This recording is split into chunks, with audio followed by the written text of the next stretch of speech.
and party member, those are one and the same for Jinku. Okay. And she would sacrifice whatever it takes. But for a stranger, it would depend on the stranger and what the situation is. Okay.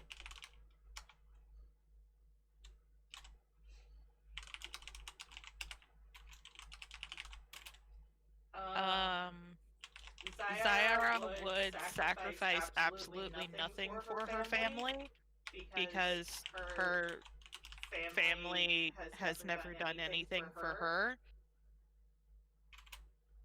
For a party member, she wouldn't go as far to sacrifice anything, but she would, you know, she would take some injuries and sacrifice money and stuff. For a stranger, honestly, it kind of depends on what's in it for her.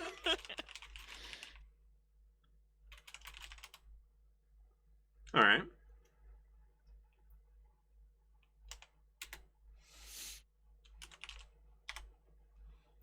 How about mix?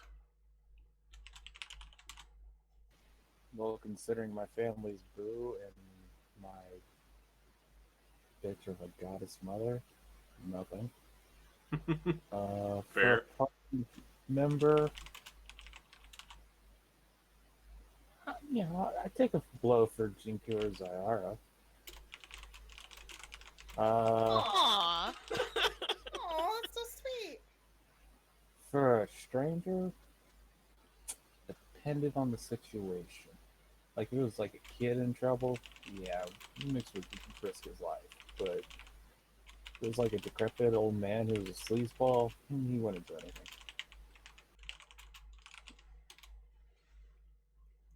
All right.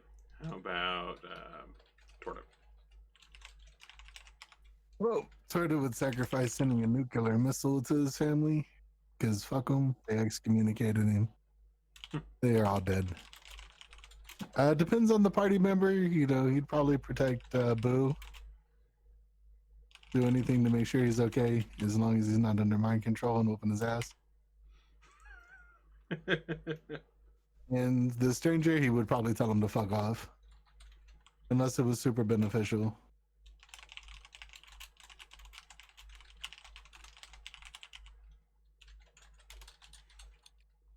All right. And how about you, Boo?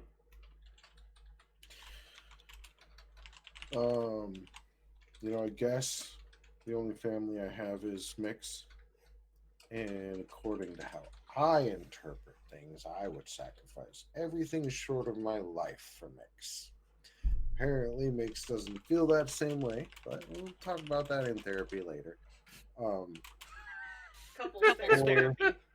For party members, everyone of the party is currently profitable, so I would sacrifice about almost anything except for my spell books for them or my notes. For strangers don't register as like worth. They're not they're things to Boo. They're not like people, so there's like you wouldn't sacrifice yourself for a bridge. You wouldn't sacrifice yourself for a rock. So Boo wouldn't not like it just doesn't work. The equation is broken for strangers. What if it's a really cool rock? Nope. I can learn the magic to duplicate it. Remember, I'm getting flashbacks from my other campaign. Arguably the most intelligent creature on the planet, or at least on the Sword Coast. Look at me. I'm the best looking, too. Sure. So good looking, he wears a mask. Yes. Because he doesn't want others to have low self-esteem. Yes, people very kind of him. It's bad. All right. Sounds good. That was an interesting question. All right. So clearly our group is very philanthropic. Oh yes. Very philanthropic, not dysfunctional. happy. Definitely does not have issues with their family. We are not dysfunctional. We function just fine. We put the fun back in dysfunctional. Thanks, crazy Facebook aunt. So,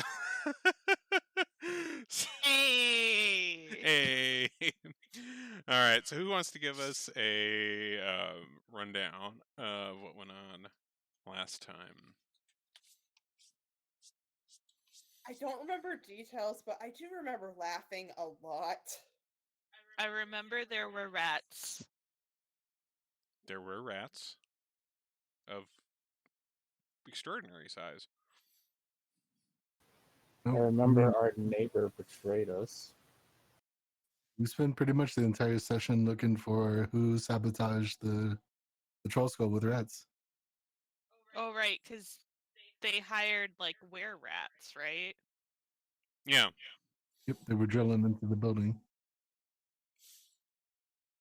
Yeah, there was yeah, that was probably the main bulk of it, was that there had been some issues, some rumors going around about Troll Skull, kind of painting it in a bad light, and you know, discovered that there had been some sabotage going on to your building. Torta also decided to take upon himself some mental health precautions, and acquired some frog fog, much to everyone's amusement. And yeah, you did manage Oh, to. we got kitties. Yes, Bert and Edna. Yep, you got Bert and Edna. You got some cats to deal with rat problems if they return. Otherwise, if not, then you just have some cats around Troll School now. And yeah.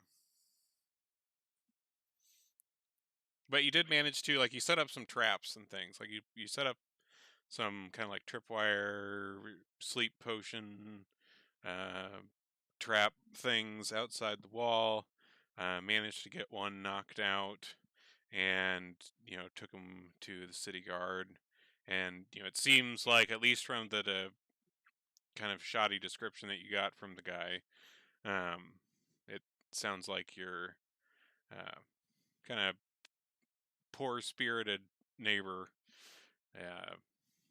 kind of has it out for your business. It sounds like. And yeah, I think that's pretty much where we left off. So we're still just kind of hanging around Troll Skull at the moment. The guards just hauled away one of these were rats. The other two managed to get away. They weren't like quite close enough to get put to sleep. But the one that got knocked out, you pretty easily apprehended him, and guards nearby, you took him off, so he's getting dragged off to jail somewhere. So yeah, and of course you also have the overarching business going on with this stone and the eyes, and the whole dragon heist. Whatever this campaign's about, not like that matters. So Campaign is about shenanigans. it's about shenanigans. That's pretty accurate, actually. Shenanigans campaign. So I guess let's pick up where, because like the apprehension of this were-rat was like pretty early in the morning, because you guys had kind of set up these traps, over the night. You'd gone to sleep. You'd set up some kind of like some alarm spells around there. They got set off. It was like 3, 4 in the morning, something like that. So it's probably still early, getting into morning when everybody else around the city is starting to get up right now. And yeah.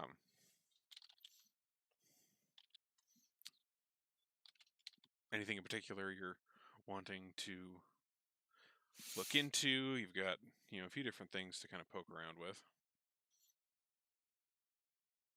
I'm going to approach Boo about the training that he had inquired about. Okay. I'll happily open up my book and show, like, well, I've got, show what we've been doing with the kids and how I'm very excited to show them the standardized testing I've prepared for the children to see how much they've advanced until they're, adventure ready. I'm gonna bring these little minions anyway. Also, but I also show some notes about like the fighting and stuff and how they could probably use some work. And so, and so as you can see, I haven't quite figured it all out, Torta, but I think we should probably start spending at least an hour or so a day working with these guys and teaching them self-defense. We don't want the fat one getting stolen again. Well, he wasn't the one that got stolen. It was the kind of Oh, scrawny tiefling boy that got. man, I always thought it was the fat one that I got did too. stolen. Nope. Nope, it was Squidly. Why did we think that? I guess Squidly sounds more like a fat kid name. Up on my pipe some more and be like, oh, I don't. Okay, it wasn't the fat one, but it was the one with horns. It doesn't matter. You need to train them up to par. Yeah, I we would can, like to serve and chronicle that. yeah, teach them how to use momentum of others in their favor. Some standard routine crotch grabs and throat punches, just so they can Nice. get away if they, encounter any bad guys. Nice. I can teach them the 10-arm froggadoons because they'd probably all freak out, and it takes a long time. Right. We can do it after their dinners in the evenings. They're usually home from whatever it is they're doing on the streets by then. Okay. Yep, whenever, just come find me. I'm good. Were we gonna go and interrogate the other dude? The other tavern owner, shop owner?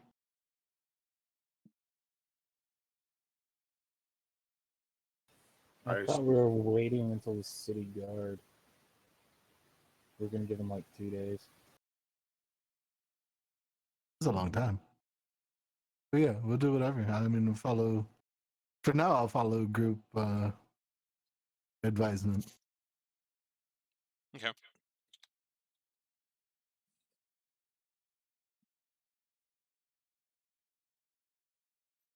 I'm surprised we're following that. When have we ever done what the guard has told us to do? No, not the guard. The group. I know, but we're taking the advice of the guard and waiting a couple days. Oh, Well, the I guard. mean, if you want to go down, I'm down.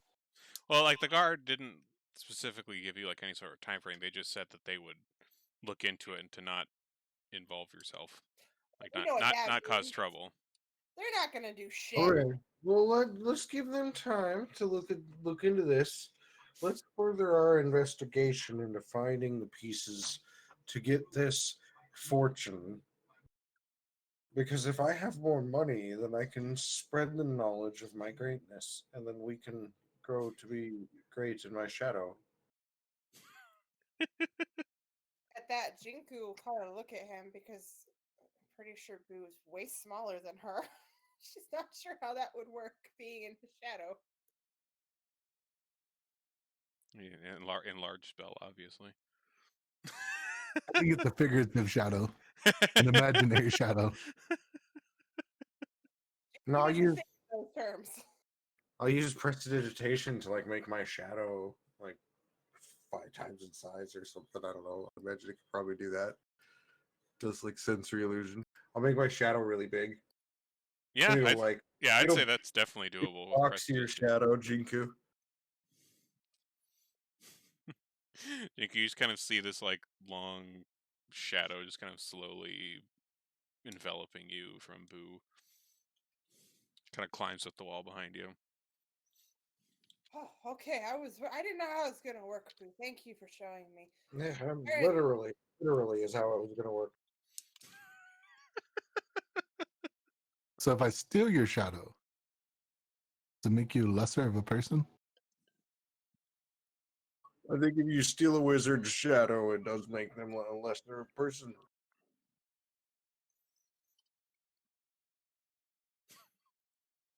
Not quite sure how that would work. Torta, how are you going to steal a shadow?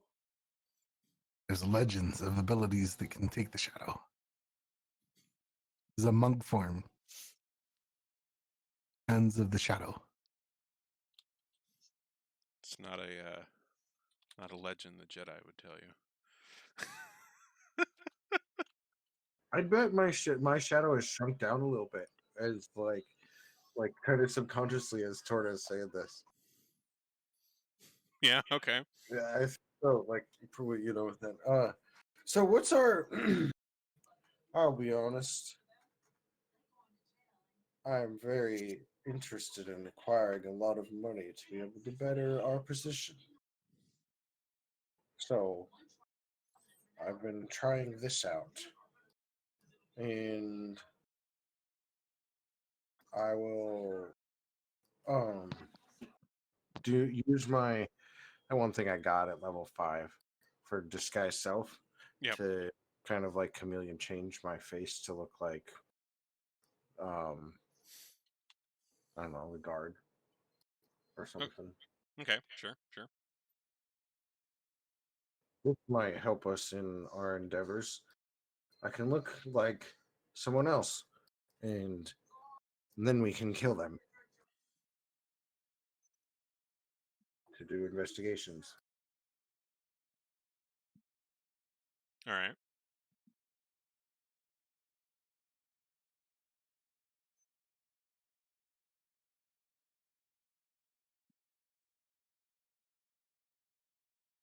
Zara, what are you up to during all this? Wondering where that duck is. We have a duck. What? What? Am I the only one hearing quacking? That's probably your Discord. Why is it Discord? They had an April Discord has a Fool's duck. sound packs. I usually don't have my Discord sound on. If you click on your settings and go to notifications. Damn, this could have become a whole thing. We could have had ducks and cats. Man, I really should have just played into the duck thing. I bet I could I have take it gotten back. Yes, Jinku to waste buy the her whole ducks. day looking for a duck. I would 100% spend my whole day looking for a duck with you. Oh, I'm guessing it's the Chaos sound pack. Yeah, that's it. Well, that definitely sounds like that would include ducks. And it's like a really echoey duck sound, too. Ducks are in a cave! To the mountains! Cave ducks. Mix is keeping ducks in his cavern! Crafting alchemical ducks in the basement. Oh Magic God, ducks. God. We're gonna go on a duck adventure now. Now Ducks Mix with might laser eyes. make like a potion of madness or something in his basement. True. Where But we you see expect ducks that. everywhere. I wouldn't even be mad if somebody gave me that. Mix just like sprinkles it on chicken nuggets and sees what happens when Jinku eats them. Oh my God! That'd be amazing! Don't give me ideas. This would happen. I think it's too late. I think I've already given you the idea. I'm actually going through all the potions mean, right now to see what could do it. Just No, realize Jinku will you eat could do anything. that to Boo too, because he would eat those chicken nugs from that place. True, we do love those nugs. Oh, jeez. Okay, we've You know, gone off Torta a said lot he of was rabbit gonna holes. cause some chaos, and I'm just helping it along. So you're right.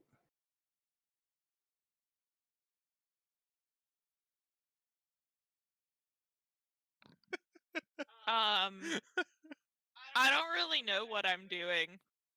I'm probably with Jinku. I don't know. Okay. Are you like doing stuff around Troll Skull or like doing anything in like the neighborhood? Anything like that?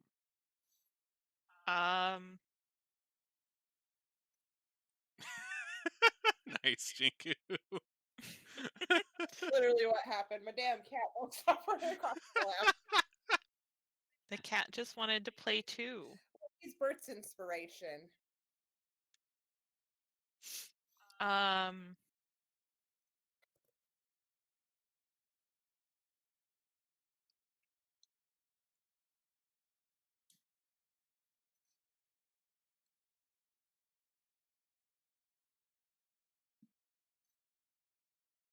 on a neighborhood shopping date.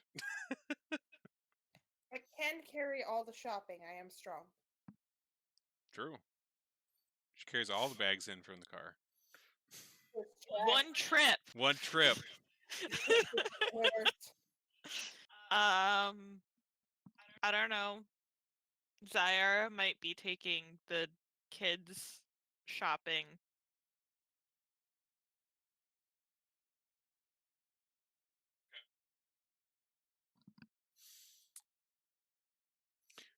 So if you like, just are you going over to like the market square with them, or would you say, or Probably. She's probably like letting them pick out like some new clothes and then like a fun thing and get some food. okay. So you with the kids head over to the Waterdeep Market Square, and you're going around to the various like stalls in here, checking out some of the various food stalls, maybe picking up a snack here or there, um, some like fried and battered meats or vegetables, for example, or maybe some little sweet treats, things like that. The kids are kind of happy to be out here with you, kind of going around the market and actually like getting like to look at things rather than kind of sneaking in and out and trying to not be seen as they pickpocket stuff. That's their usual experience with the market, is avoiding getting caught. And so it's kind of a new view on things for them to just kind of actually be at the market as like regular people. I would say like you're going around. Nat's probably looking over. There's like a little kind of clothing stall that's got some kind of interesting skirts, as well as some kind of these kind of nicely adorned like shirts and blouses and things like that she's looking over. You can see her kind of particularly eyeing one that's like this kind of deep royal blue top, and it's got like this kind of leather lacings along the sides. Seems pretty like durable and kind of utilitarian looking, but it's got like a nice kind of simple style to it. Well, Zyara is willing to buy them whatever they want today. Okay. So you kind of head over there, and Nat's because she kind of looks up at you. She's like, can we buy this?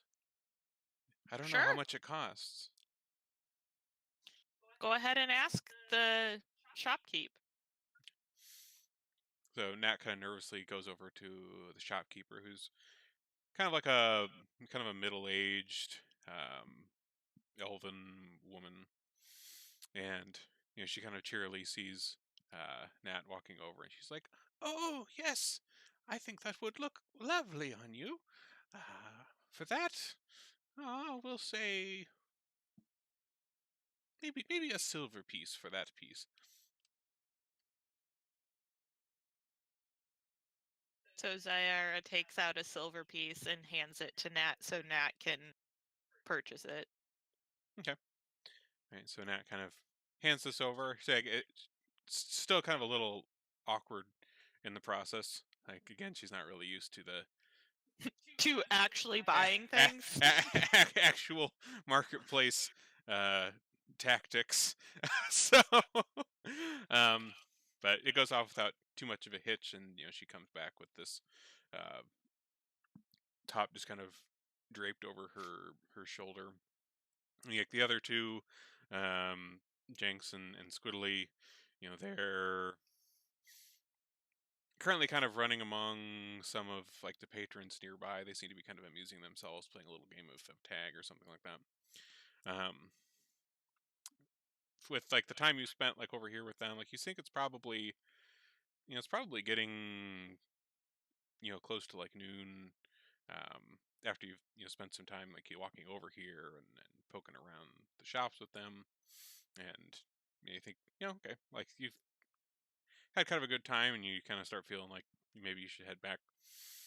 The kids are getting a little aimless as time goes by.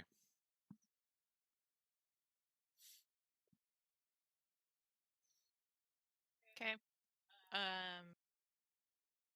Zaira probably bought like some assorted like sweets while she was there to bring back to the rest of the party. But other than that, she kind of just let the kids do whatever they wanted, have a bit of a normal day out, and they'll head back.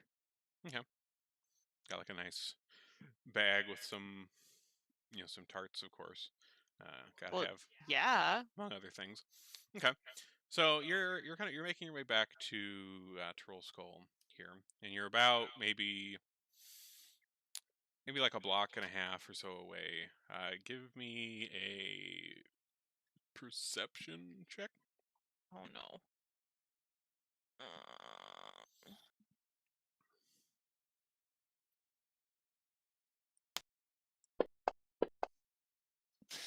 There's some buildings.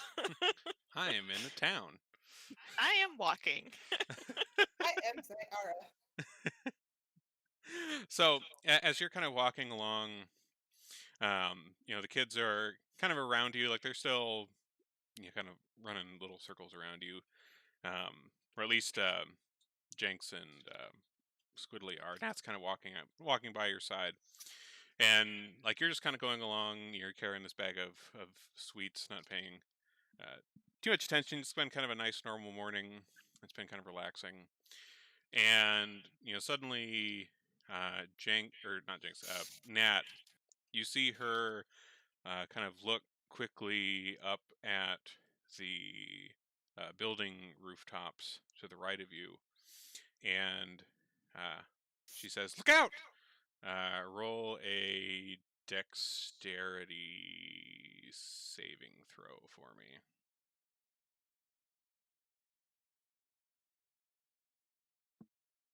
Okay. So as she says, "Look out," you kind of look up to your right, and you see two kind of average-sized figures. They are mostly covered in the clothes that they are wearing, including their faces, except for kind of around the eyes. And you can see and they're pretty much jumping like right at you, and you kind of scramble to get out of the way, dropping the bag of sweets in the process, and they kind of tumble No. across the cobblestones, and one of them kind of reaches out their hand to grab at you and gets you by the arm, and you're kind of looking at them here, and you see like just from like their hands and from what you can see of their eyes, among the kind of wrappings they have around their face, they seem to be drow. Okay. And the one that grabs you, he grabs you by the arm and immediately tries to start dragging you into like off the street, into a nearby alleyway, and like the kids have all like frozen. Jenks is starting to yell, as well as Squiddly and Nat. What are you doing, Zara?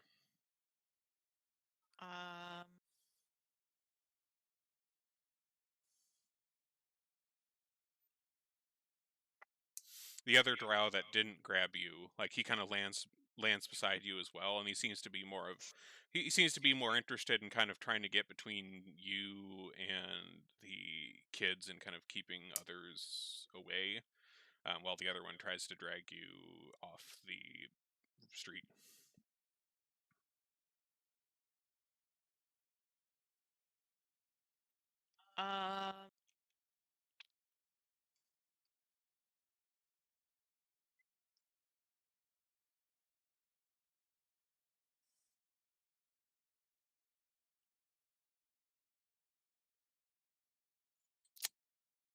Oh crap! I don't know.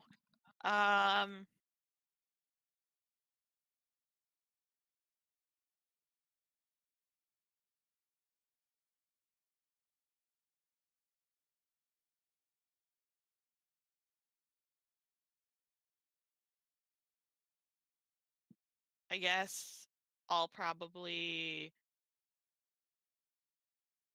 tell the kids to stay back, and then I'm going to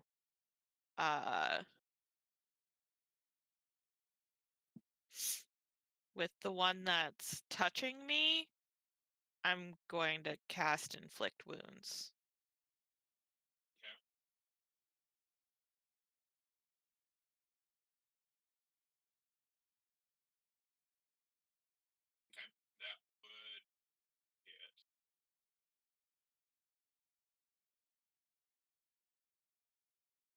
So the one that's grabbing you right now would be... We're not hearing you. Oh, there we go. Sorry. Yep. So I just put them in the turn tracker there. The one that's grabbing you is Felrect. So go ahead and that hits. So go ahead and target him and roll the damage for that inflict wounds. What does that look like as you're trying to do that? My arm that he's grabbing glows like a sickly like swirl of purple and green. Okay. And as he's grabbing me, like the necrotic damage is just like shooting up his arm. Okay. So like as this kind of rushes up his arm here, like you kind of manage to surprise him enough that he lets go of your arm. Like the other, kids, like they are already, you know, running, in the direction of Troll Skull. Since you told him to get out of there, but you managed to free yourself for the moment. What are you doing? Okay. I am going to cast invisibility and run. Okay. So you cast invisibility on yourself. That takes, and you take off down the street, and you can see like as soon as you cast invisibility. I accidentally casted invisibility on him. Oh, here, I'll take that off. Okay. You're bad, and you should feel bad about that. I know. Bad D&D player, bad. So as soon as you cast invisibility, like these two drow, like crouch down and then kind of leap upwards, kind of deftly back up to the rooftops, and you can see them immediately take off in the direction of Troll Skull after the children as well. Okay. Who currently has the other sending stone? I do. Okay. Zyara is going to very, like, panicked start sending messages through it. Okay. Saying, like, danger, 2 drow are coming to Troll Skull. they already attacked me. Someone find the kids. They're on their way back. Mix will just storm out of his basement. This is gonna be like he won't even close the door. He's secretive about that. I mean, that's how panicked he'll be. And sprint up the stairs, screaming for everybody to follow him. And he'll communicate back through the stones to Zyara to give directions on where the kids are. And then as soon as everybody's in range of Nix, he's going to mind link and start sharing information. And he'll tell Torda who he is. Good call. That's nice of you. Consider it. All right. So so you guys all come come busting out of the front of Troll Skull, I assume. Oh, Yeah. And Okay. I'll mind link instantly and start sharing Zyara's information. Be like, Torda, it's Mix. I'm sharing information. This is urgent. Look for the kids. And I'll prepare my Witching Bolt spell for as soon as I see one of these guys and zap them. Get out. Okay. All right. So you head outside, and standing in front of Troll Skull, you don't see anything immediately, but as you kind of look around, kind of on the main street that goes, horizontal east and west to the north of Troll Skull, you can see about like a block away, Nat, Jenks, and Squiddly kind of running towards you. Nat has she's holding the top that she'd purchased in one hand, kind of loosely and like running. Squiddly managed to pick up what was left of the bag of sweetmeats that you'd gotten, and is kind of gripping it tightly in one hand and sprinting down the road, kind of yelling loudly. Zara, I assume you're probably like following behind, invisible at the moment. Yeah. Okay. And like as you're going along, Zara, you can see like up on the roofs to the right of you, kind of definitely leaping and bounding across the roofs in that direction. These two drow are continuing to make their way across the rooftops. Everyone, go ahead and roll initiative.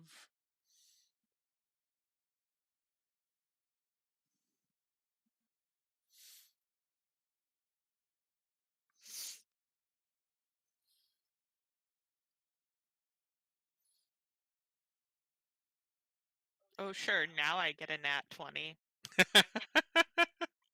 All right. So, Zara, you are up first in the initiative this time. You're already kind of in action. And that's fitting in this case since you were already kind of in the thick of it when we started here. So, what are you doing? Yeah. Um,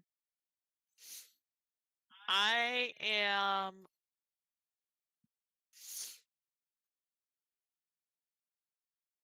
I'm probably going to cast a sacred flame at one of them.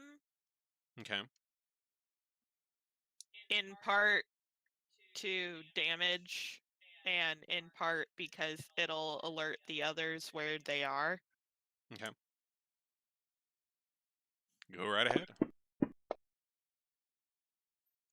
All right. So you cast your sacred flame, and they do manage to dodge out of the way of it. Like those of you that are over at Troll Skull, you're kind of looking down the street, and like you can't quite see these drow on the roof yet. Like they're still kind of behind a few of the roof peaks, but you do see kind of a familiar kind of sacred flame, pillar of light try to appear, but then kind of fizzle out above one of the rooftops a few buildings away to the west of you there.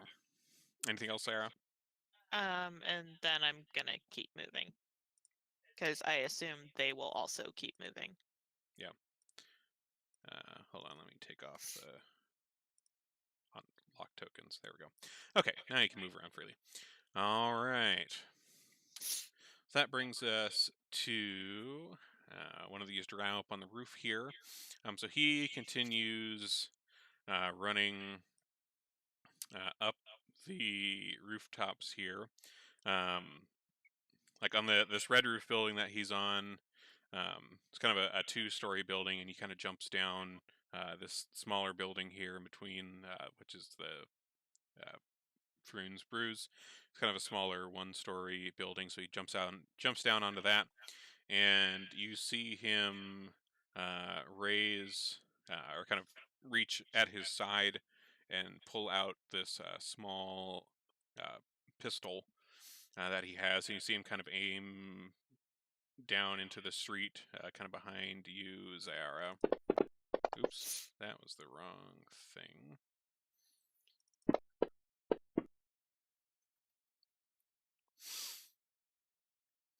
Okay. And so he shoots down into the street, and okay, that strikes at. Okay, you see or like you hear kind of above you this pistol shot go off, and the bullet kind of whizzes over your head, and kind of in the direction of Squidly, who's been kind of pulling in front of the group, misses him, but does strike a kind of nearby stall, kind of whizzes through the little awning over the roof, and kind of crashes through some boxes behind it. Like the shopkeep who was in there, who was already kind of trying to get low from all the the yelling and the running as people were coming along, kind of shouts an alarm as this tears through some of his storage on one of his like shelves here. And Jinku. So, was Zyara updating us on where they were while she was running? Yeah, if you saw the flame in the sky, you would know where they were.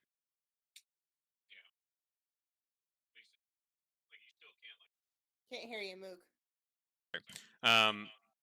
Like you have like a general idea of where they are. Like you can't quite see them yet because one of them is on a lower roof. Like the building between you and where Krebig is at is about 2 stories tall, and he's currently on top of a 1-story roof, and so you can't see him from here.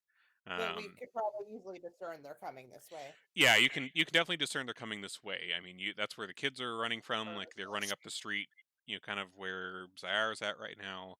And you saw this, failed sacred flame in the sky above, one of those roofs to the west of you. So they seem to be coming that direction. Okay, perfect. So what I want to do, I want to kind of move up, like against this building, against the wall, because I assume when they come over, like they're going to be looking at Troll Skull, not directly down. So when they jump down, I will have my flail ready to attack. Okay. All right. Let's see. So, Felrect, he also continues moving forward, making it up onto kind of the back side of this building here, and he. Let's see here.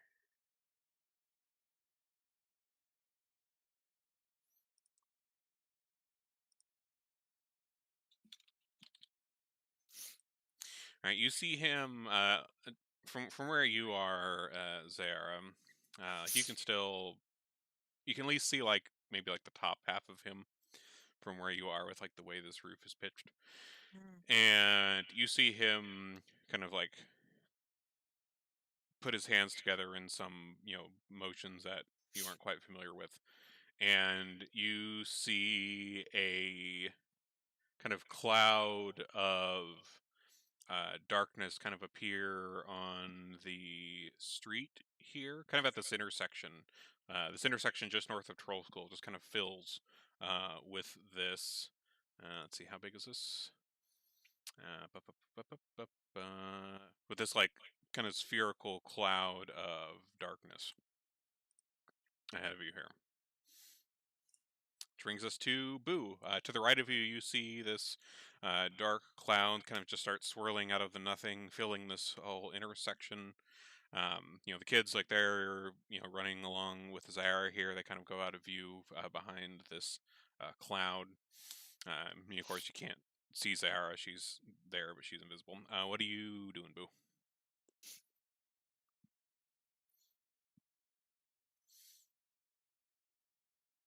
I don't see any of the drow. From where you are, no. Felrect is on the opposite side of the pitch of that roof, and the other one's still on that lower roof. You just see this kind of cloud of darkness kind of spreading out, obscuring your view of the kids kind of frantically running up the street.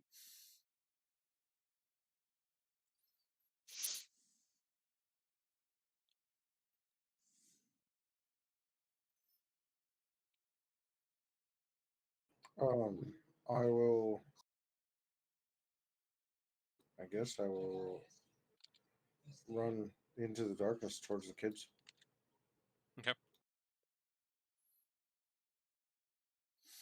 Let's see where. I forget. How do I mark like shape areas in? I'll right click and then go to pointers and then go to draw a circle. I could do it too. Oh, here we go. let me Draw draw. a circle. Yeah. And 15. Oh, that's a lot bigger than I thought it was. All right.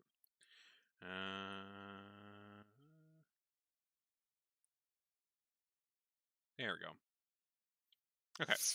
So you run into this darkness. You're kind of trying to like wave it away as you're running through there. It's not really doing much of an effect. At least from like what you can hear, it seems like one of the at least one of the kids is probably close by to you here. Here, let me get their. Let me put their tokens on the map here. I will, and I pull my rope out of my robe pocket. I got some rope. I pull it out of my pocket. That is in my hand. If I can grab a kid, like if I feel a kid at any time, if they were to run into me or something, I will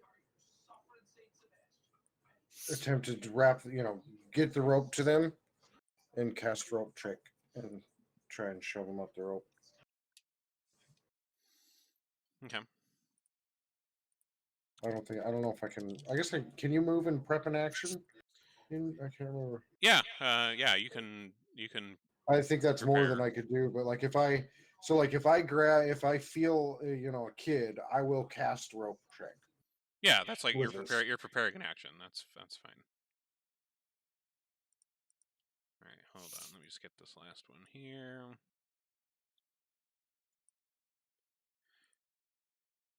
Okay, there we go. Now they're on the map as well. What was that? What was it that rope trick was again? Was that like the? It puts a rope up in the air, and then I can make the kids go up the rope and put them in a pocket dimension. Oh, okay, that's right. That's Keep right. them safe. Cool. All right. So now that they're on the board here, so Nat continues running up the street here, and like he's the chunkier one, and he pretty much comes like barreling right into you, Boo. Like you both kind of get knocked to the ground. He pretty much like runs flat into you. You can't really see him coming in this magical darkness. But you're both right there next to each other, and so like even though you're on the ground, I assume you could probably still get the rope to him there. I don't think that would get in the way of that going off. That seems fine to me.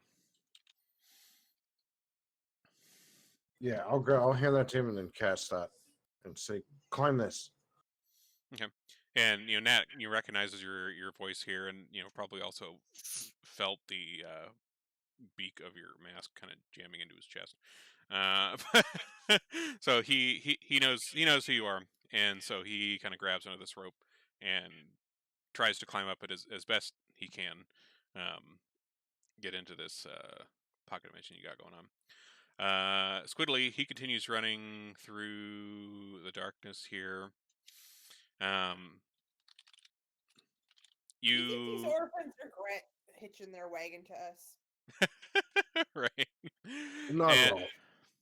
and you don't see him as he kind of runs past you, but you hear, his feet kind of pattering on the cobblestones, and then you hear kind of a thud. That seems like he ran into the kind of wall of the tower of Troll Skull and kind of landed flat on his butt against the wall there behind you. Mix. Mix realizing we need to find the kids is going to cast Gust up the alley to blow this fog, whatever it is, away. Ooh, very nice. Okay. Pretty sure that should. Well, I'm gonna aim it above everybody's head and just like aim it into the center of the sphere, so it's not gonna hit anybody in the party, so they don't have to do their saves. Okay. Yeah, I was just checking. I'm pretty sure that should blow. Let me see what. Pretty sure that should blow this. Oh wait, What's, let me. what's the spell you got in there? Is it just darkness? Or... Yeah, it's just darkness. I don't know if darkness is. Yeah, let me see. It's Magical darkness spreads from a point you choose. Spreads around corners.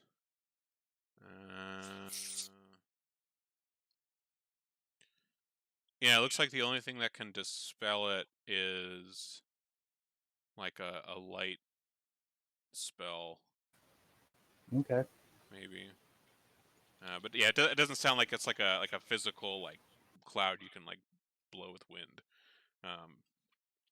And yeah, I would say you probably know that. So like before you use your gust, I would say you probably wouldn't know that because darkness is like a pretty basic spell.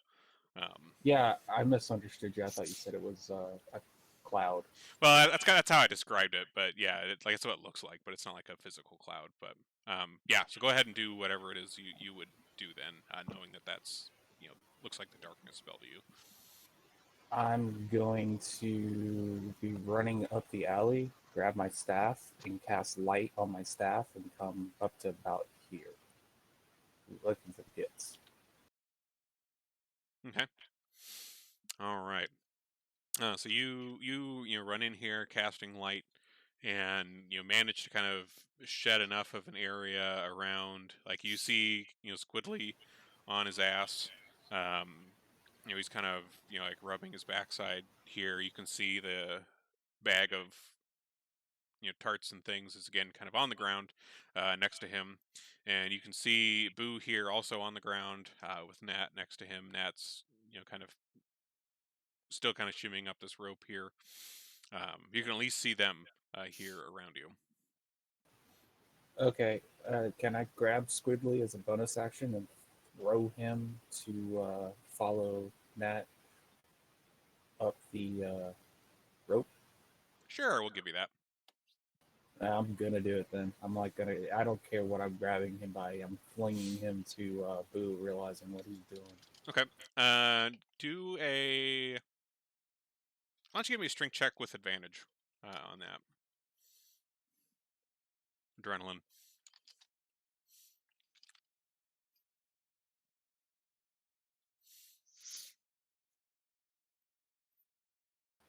Both 4.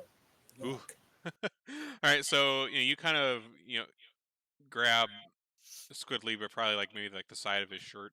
You don't get like the best of grabs on him, and he kind of looks up, sees you there. He's has kind of a glad look to see you. Still seems to be kind of nursing his butt that hit the stones here, and you kind of chuck him over in Boo's direction, and he's a little awkward, but he manages to get a hand on this rope trick that Boo's got set up here, and should be able to start heading up that next time. Torta. I'll look at. Oh, go ahead. Mick, sorry. Boo and be like, okay, we got the girl, we got the skinny one. Where's the fat one? You got the fat one. And you got Squidly. The girl is still not in the darkness. God, we've got to learn our kids' names. I thought Nat was the girl and Jinx was Oh wait, maybe the I boy. have them wrong. Hold on. Maybe I have them backwards. Well, let's be honest. We can't tell any of them apart either. Okay, Mix, you are right. I had them backwards. My bad. Nat is the girl. Jenks is the chonky one. Squiddly is the tiefling. That's right. I always get Nat and Jenks backwards. Yes, you're right. So you got the girl, got Squiddly.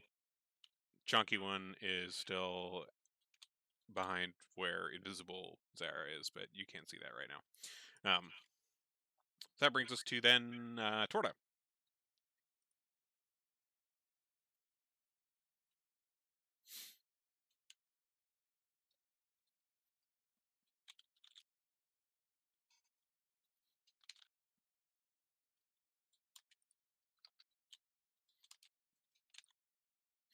What's Doomfrog up to?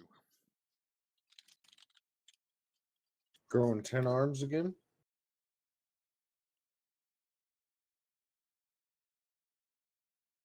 Oh, did we lose him? Oh, wait, no, he's still there.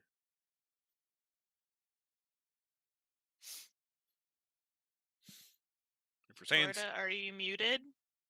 if you're saying stuff we can't hear you, Raki.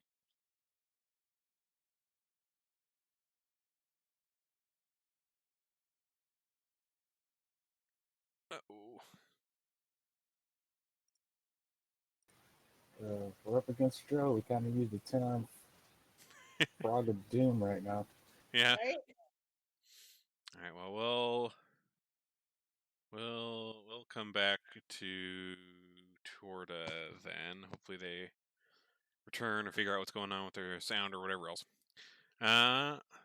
Let's see. So one of the drow up on the roof here.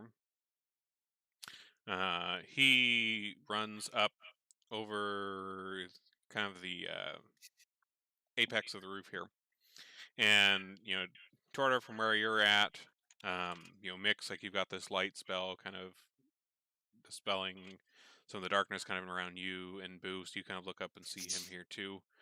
He kind of perches up on this roof and kind of looks over the scene down below here, and he again raises a kind of short pistol and points it in your direction, Mix, here.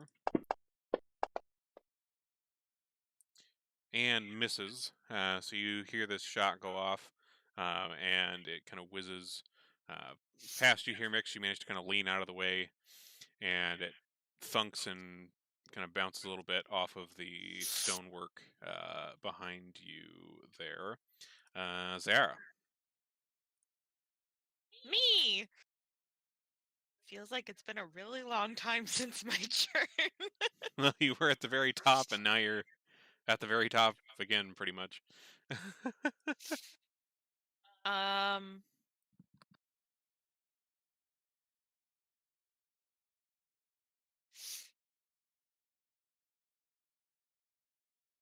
All right.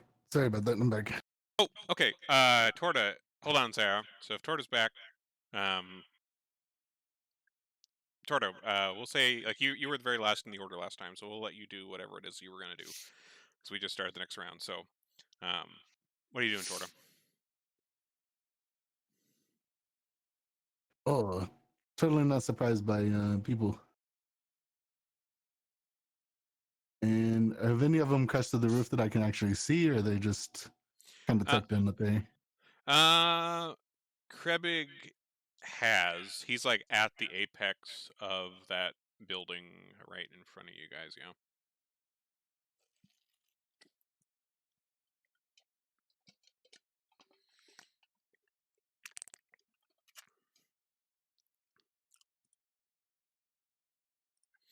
Thanks, Kitty Racer.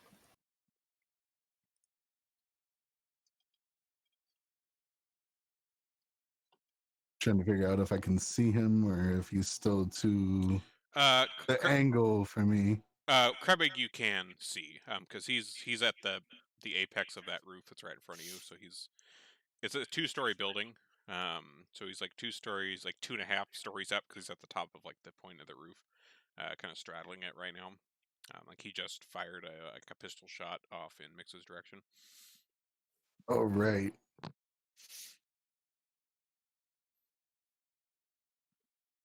We're going to do normal Torta. I don't know why he's not spinning this time, but you know. Oh, there we There go. he goes.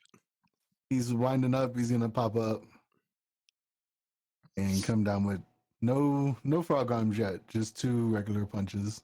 Okay.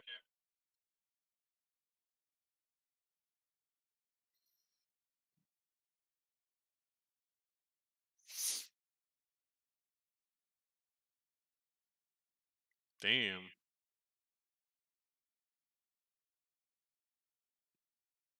Nice. Nice. Well done, sir. Oh, sure. Here you go, Mix. Nice. Well done. Okay, so you come leaping up onto this roof like nobody's business. 2 stories straight up, no problem for you with your amazing jumping skills.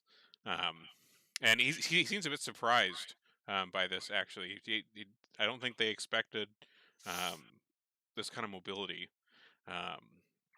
And so you come charging up here, fists outstretched, land right in front of him, get a few real good hits off. He kind of staggers back a little bit from the apex here. You see him kind of look at his partner here, and so going back to the round we were in now. So Felrect, he sees Torta come leaping up onto the roof here, and let's see here. Is this a and seeing this kind of takes him by surprise too, and like you see this kind of look of surprise across what you can see of his face. You can see his eyes. You can see the look of surprise in his eyes. And those of you down on the ground, Boo and Jinku and Mix and stuff, you see this darkness that's around you dissipate as he drops concentration on this and casts. He casts levitate on himself, and you see him rise, up off the roof here and turn to the south or southwest, and he kind of calls out to his companion in a language you don't understand, um, and begins making his way that direction, levitating. Squidly makes his way up the rope safely into the little pocket dimension. Jenks, he continues running forward. This circle. You skipped me. No, we did. Oh wait, that's right. That's right. We paused yours because Torta came back. Sorry, Zara. What were you doing? My bad. We got out of order there. Jeez. Naughty DM. What are you doing? I guess I'll cast Sacred Flame on the only one I can still see.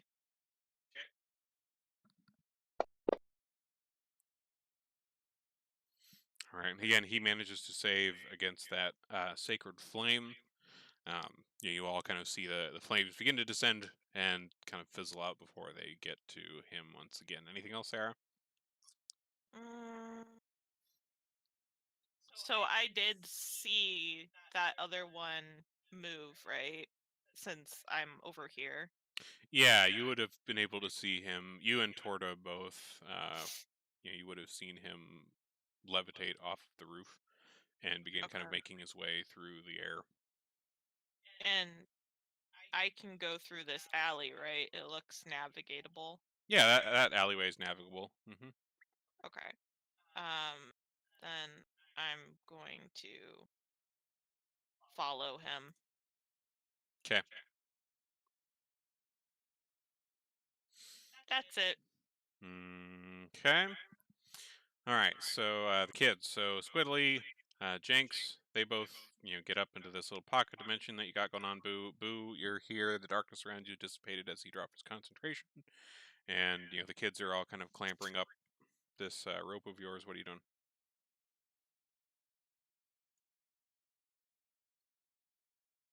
I will pull my wand out and use it to shoot a magic missile at. I can't pronounce that. Grabbing. Krebig. Krebig.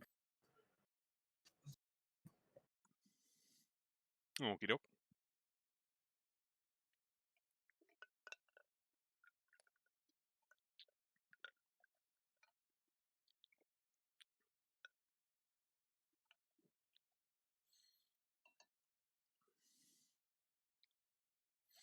Wow. All right. I'm surprised that it didn't hurt him more. All right. So those magic missiles come whizzing out of your wand here, kind of thudding into Krabbing up here on the roof. Torda.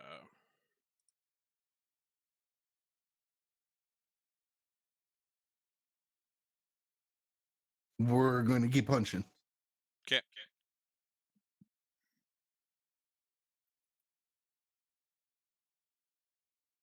Nice. Nice. Ooh, and a miss. All right. So you continue. Oh, go ahead. 1 second. I forget how many strikes he has total.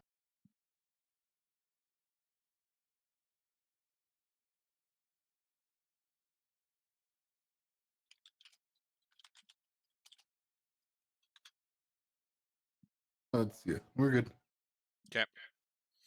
All right. So you managed to get another hit at least off on this guy, and he continues kind of stumbling a bit backwards here. Jinku, you're down here on the ground. The darkness that did show up next to you is gone. Torta's leaped up onto the roof behind you here. What are you doing? And I can't see either of those drow, can I?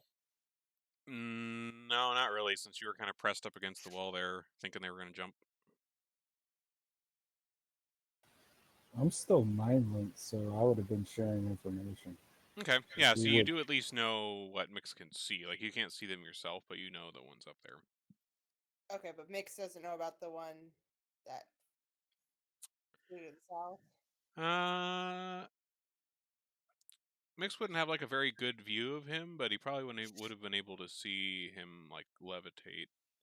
Zyard, do you still have the stone? Would you have communicated that? I do have the stone. Yeah, I think she probably would have said that she was running after one that was trying to escape. My mind link's kind of telepathic, so basically thoughts come through, and Well, from each of I you, and I I'm say like, said, but I do mean think because she's being the sneaky. Okay. Okay, well, if that was all shared, then I trust Tortoise got that one handled. I would probably try to help Zyara. So let's see, how far away is she? Let's see, if my movement's 30. Sorry, these squares are kind of like way smaller than our people's. Yeah, the squares aren't. Oh, did I not set up the? I thought I set up the No. grid. Oh, geez, hold on. Thought I did that already. I've used this map so many times, I thought I had. All right, 1 second here. Let me fix that.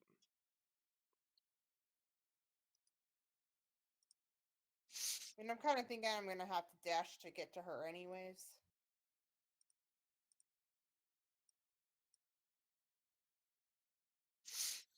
Okay. He shrunk me. Yeah, hold on. Let me fix these. Just a second.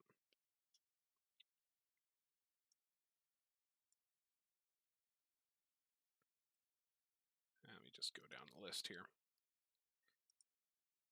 Oops. Delete.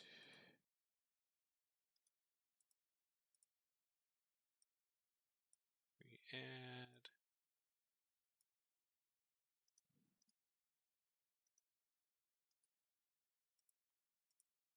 Okay, well, while I'm doing that then, so Jinky, you said you're moving around the Yeah, I corner want to down get to Zyara. My movement's 30, so I think I would have to dash to get to her. there? Yes. Looks like.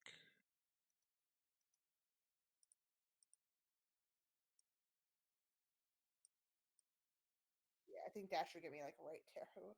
Okay.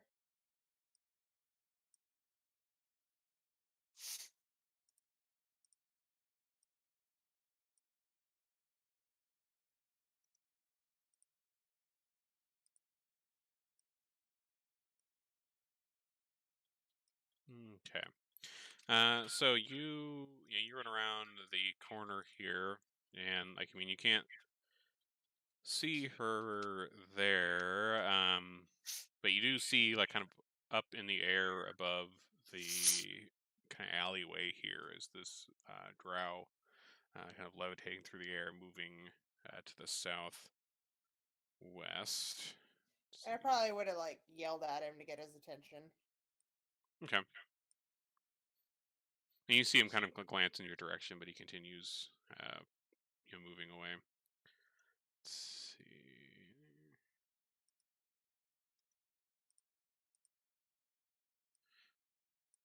Okay, there we go. And everybody's the right size. Okay.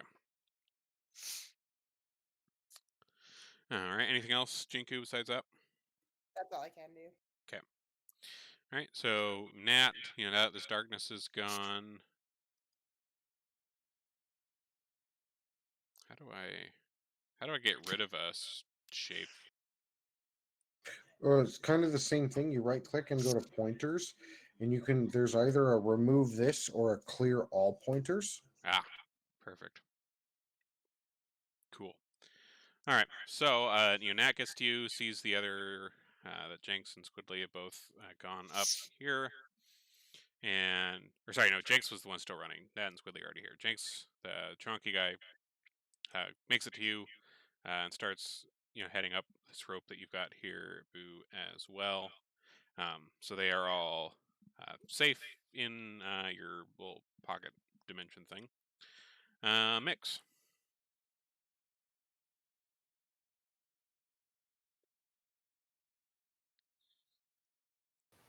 I'm going to cast a Witch Bolt at this dude, level 3. All right.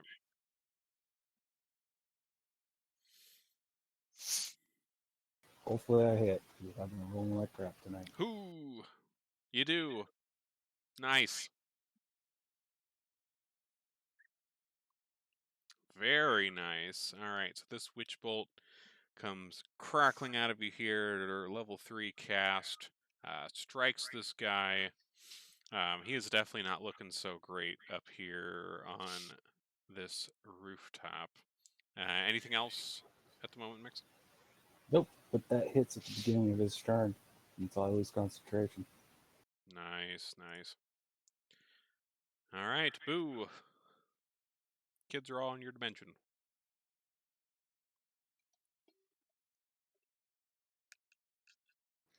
I'll instruct them to. I'll use my message cantrip. It takes my action to do, but I'll instruct them to pull the rope up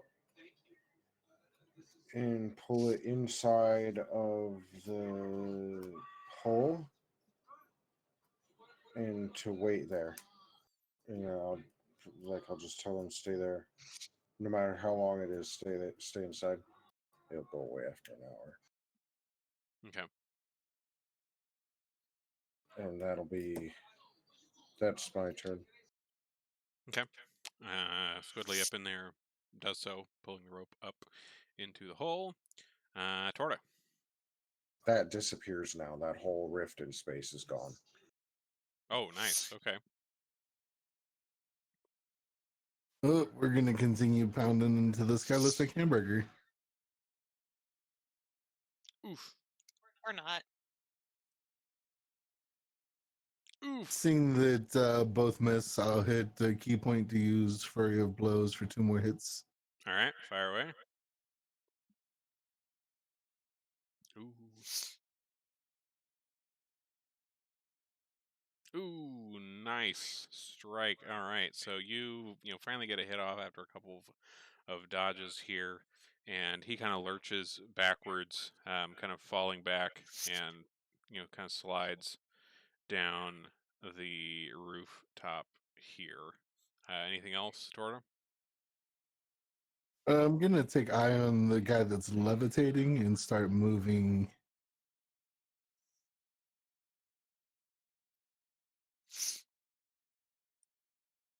Wait, how much are each of the grids? I think they're just the regular 5 feet. Yeah.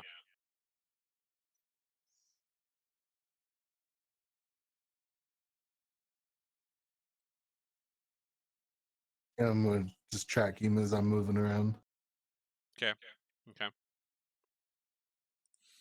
All right, Zara, you're down on the ground here. Okay, I am going to attack him with Guiding Bolt. Okay. Oh. No, that's right. Okay. Oh, okay. You're good. All right, that does hit. Nice. Very nice. All right. Nice. So your guiding bolt strikes him here, and if I remember right, that kind of gets him glowy or gives everybody like advantage or something, right?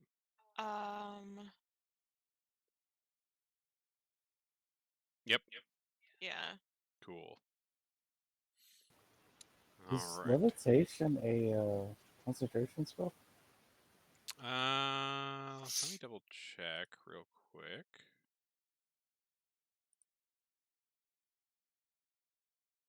Seems like it would be.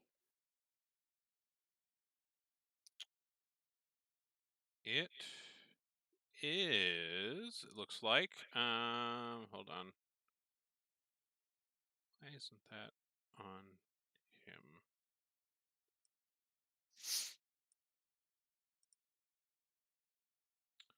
Oh, I think that's why. Here, let me get that applied properly.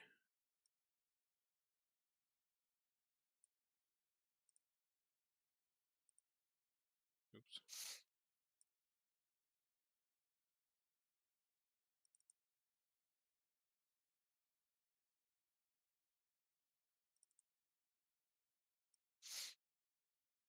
Okay, let me roll his save there. Okay, so he does manage to keep his concentration with that. All right, anything else, Zara? No. Okay. All right, so with this, the strike kind of comes out from below, and you're still invisible. Or wait, that breaks invisibility, doesn't it? Doing an attack. Yep. Okay, that's what I thought. Okay, so you kind of burst out of your invisibility here down on the ground. Striking him with this guiding bolt, and he sees his companion there getting pummeled, and Torta kind of moving across the roofs, and you guys down below, and he let's see.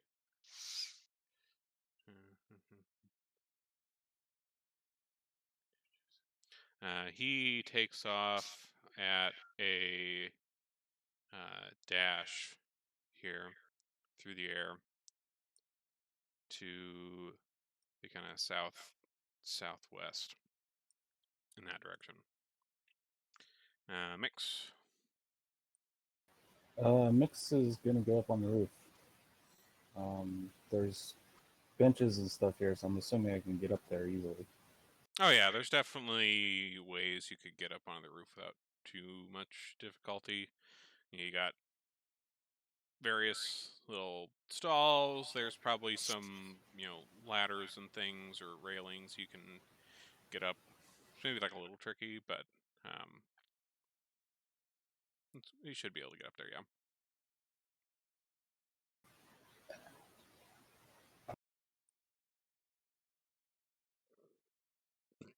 You can kind of see him. You can kind of see him Oh. a ways off in the distance to the south. And I'm gonna fire an Eldritch Blast.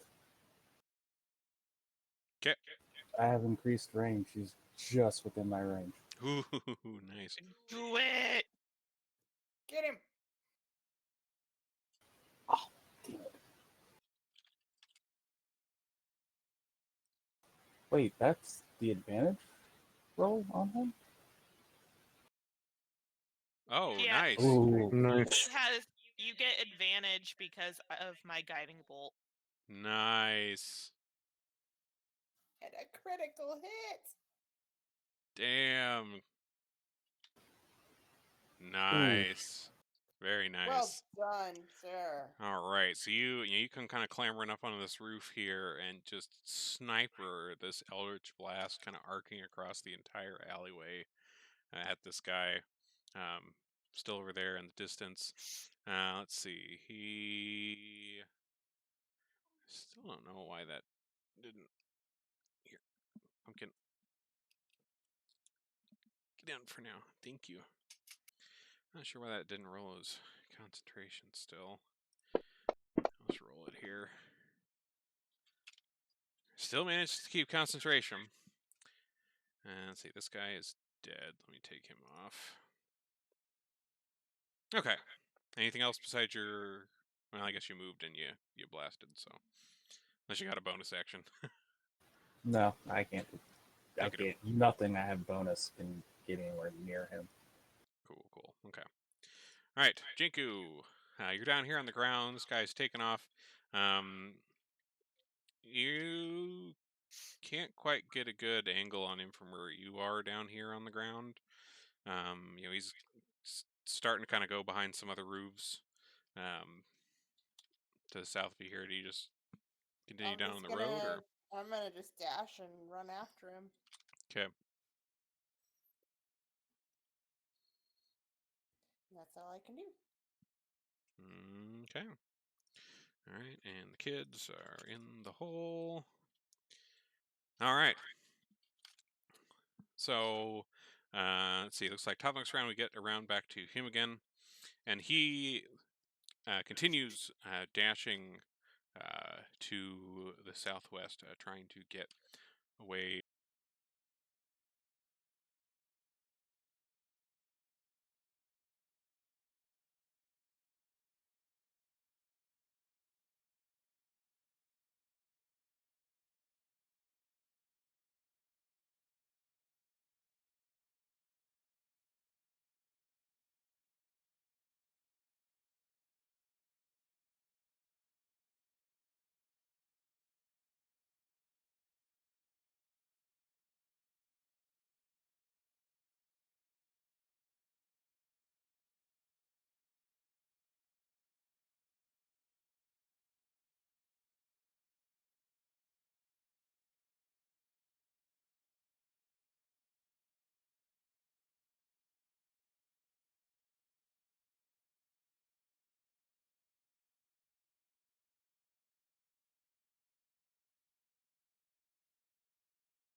Okie doke. So yes, so welcome back, and so where we left off, narratively speaking, um, you know, kids are safe in this pocket dimension, and you all kind of take off across town, following this drow wherever the hell he's going, intent on getting to the bottom of this. And so he goes quite a ways. Like you're following, south out of the north ward that you guys are in, kind of across. Some of you are down on the ground, some of you are on the roofs. Torta is not having quite as much trouble as some of the rest of you with his jumping abilities. But with Mix's mind link that he has with all of you here, you manage to kind of communicate with each other well enough to stay on this guy, and eventually find yourselves down in. Let's see, what part of the dock ward is this? You eventually find yourself kind of down in like the western part of the dock ward. Seems to be kind of the direction that he's been going, and with the direction he's been going, you're eventually getting to the ocean. But he seems to. Actually, let me get a map up for you guys. Hold on.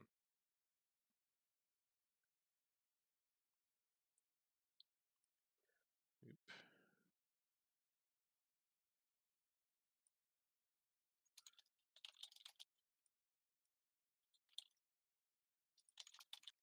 Here we go.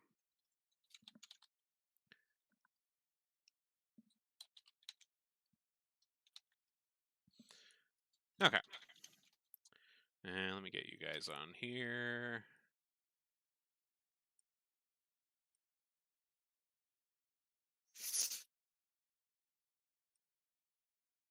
Oh God, is this one of the pirates that we pissed off? Oh shit.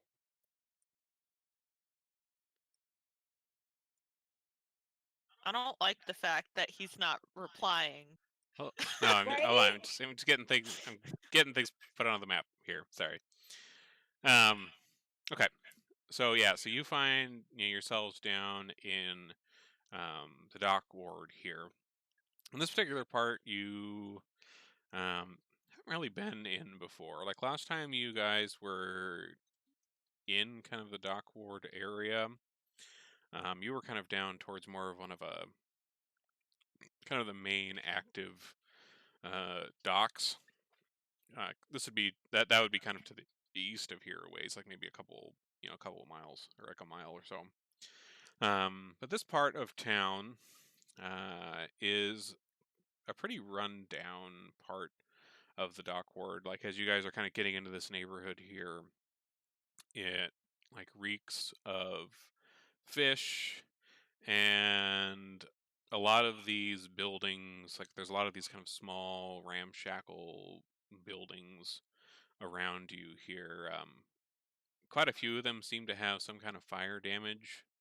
Um, a lot of them don't really have built-on roofs. Some of them are just kind of like maybe parts of a sail, or what used to be a sail being used as a roof of sorts. There's like fishing poles and nets and things kind of scattered around at the edge of the dock here, and everything seems pretty run down. Like even like the buildings themselves, they almost seem to be like constructed together out of like spare parts of ships that were salvaged. And even from what you can see in the harbor here, there's a few small boats that look a bit worse for wear age wise. There is one larger boat to the south that doesn't really seem like it's in any sort of condition to move. It just seems like it's kind of part of the dock. And the drow that you've been pursuing has gone and landed down on like part of that boat down there. You see him finally like kind of set down over on that side as you guys come running up to the shore up there to the north, if you guys can see where you're at there.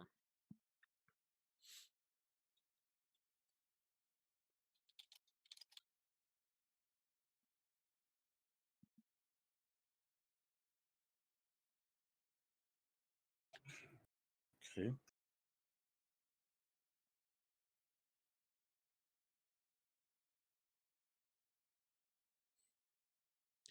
And I mean, at the moment, you're not in like combat right at the moment. Like you guys have been kind of chasing each other this whole way. You're maybe all a little winded. I mean, you guys pretty much ran across a good chunk of the city after this guy. So you're all kind of probably getting up to the dock, catching your breath a little bit. You see him set down on the boat that doesn't look like it's going anywhere. What's the game plan? Unfamiliar territory. Is this an investigation or an execution? Because I could just fireball all these sails and it's. I don't mind lighting fires everywhere. Arson is illegal, so unless you want to meet the fate of our former party member, So what if I look like, someone else, and then I light the fire?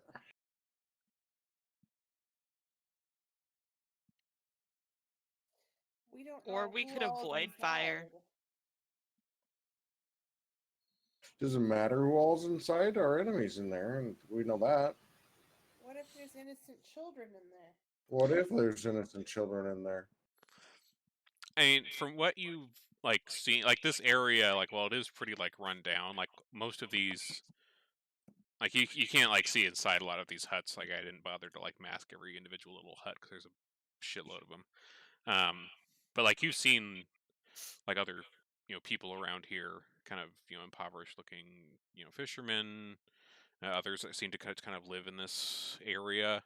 Um, some of them maybe look a little sketchy, but um, they've kind of left you well enough alone that you've kind of come barreling through here, just kind of leaving you to your business. But yeah, like this place isn't empty, but it's certainly on the downtrodden side of things. Shouldn't we try to figure out why those things came after Zyara and the kids? Yeah, Mix is just gonna walk straight up onto the docks and get up on the boat. He's a little pissed. Attacking us is one thing. Attacking the kids, oh hell no. Right.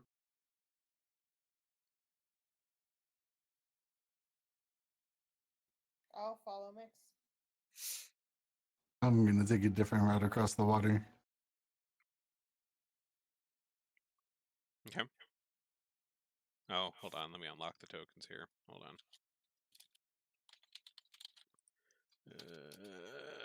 Yep. Okay, there you go. Now you guys should be able to freely move around. And like the structures, they have roofs on them because I see some of them are boats, some of them are homes. Yeah, so like the ones that are like on the water, like the boat shaped ones. Those are either boats or parts of boats or things like that, and they have like a deck open to the sky.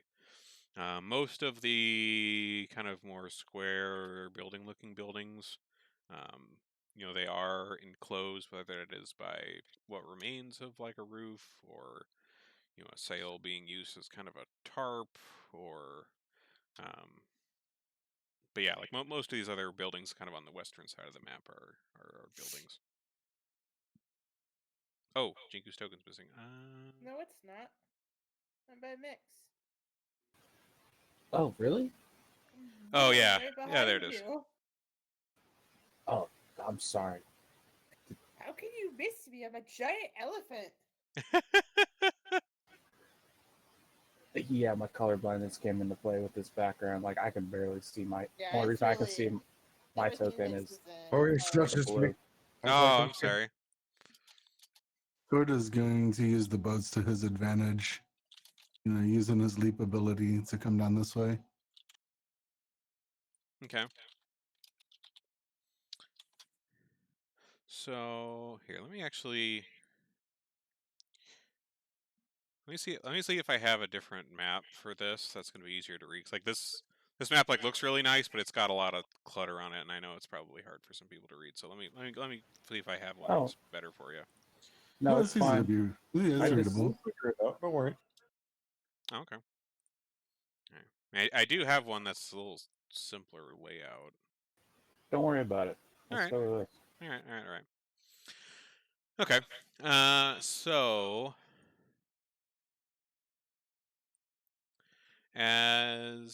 Torty, you're coming around the docks over there. You guys are coming around there. Zara, what are you doing? Zyara is probably going along this main path and following the rest. Okay.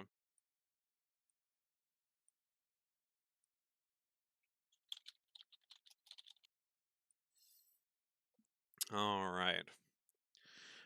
So the four of you there, you're kind of coming down to this. There's this larger dock, kind of extending out into the water of this harbor. It's difficult to tell like how deep the water is. It's all kind of dirty and maybe probably a little bit polluted. This part of the harbor where it's at, not too much care is taken to keep this part particularly clean. So as you step out on this dock here,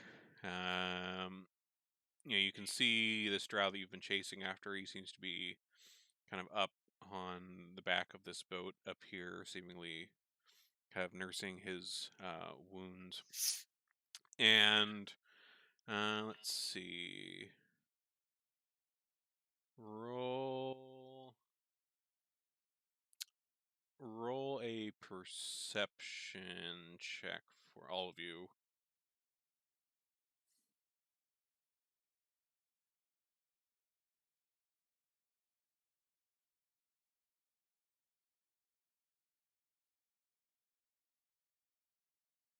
Oof. Oof. Oof. Wow. Oh, damn, look at that. Jeez Louise. So Torta, you're over here on your own. You're a little less distracted by the rest of the group, it seems. I think I see a boat, but I've never been on one before. So Torta, like are you trying to like kind of sneak up the way you're coming toward her? Like how are you like what are you doing the way you're coming over there? He's full-fledged charging. Full-fledged charging. Like okay. he's not. Right now, he's not worried about stealth. He's worried about catching the culprit that flew away. Okay. He has put the ring on though, so he's the moving frog fog. Okay. Nice. All right. So you see from where you are, like you see this drow up on the deck of this kind of grounded boat. It almost seems like it's been maybe turned into some kind of cruddy tavern or inn or something at some point.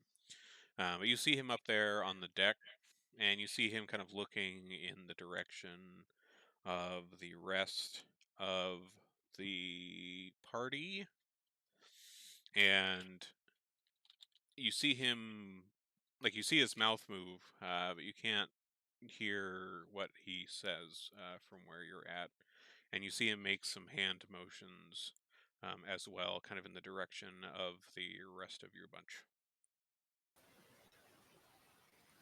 How many feet is he from us? Let's... Oh, Torta's in the fog. I wouldn't be able to still mind link with him. Oh, that's true.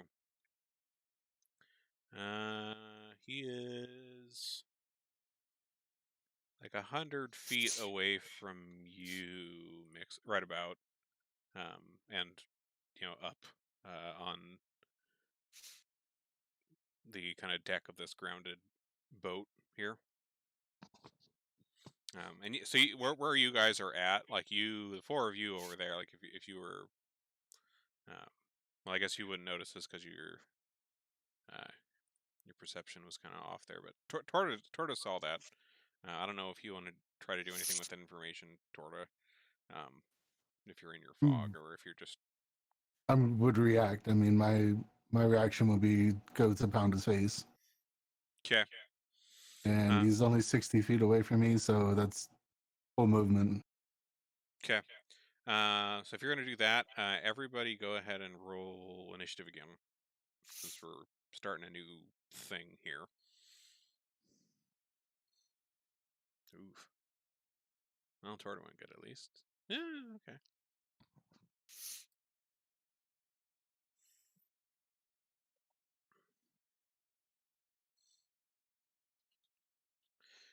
Okay. All right. So, those of you here over on the western part of the dock,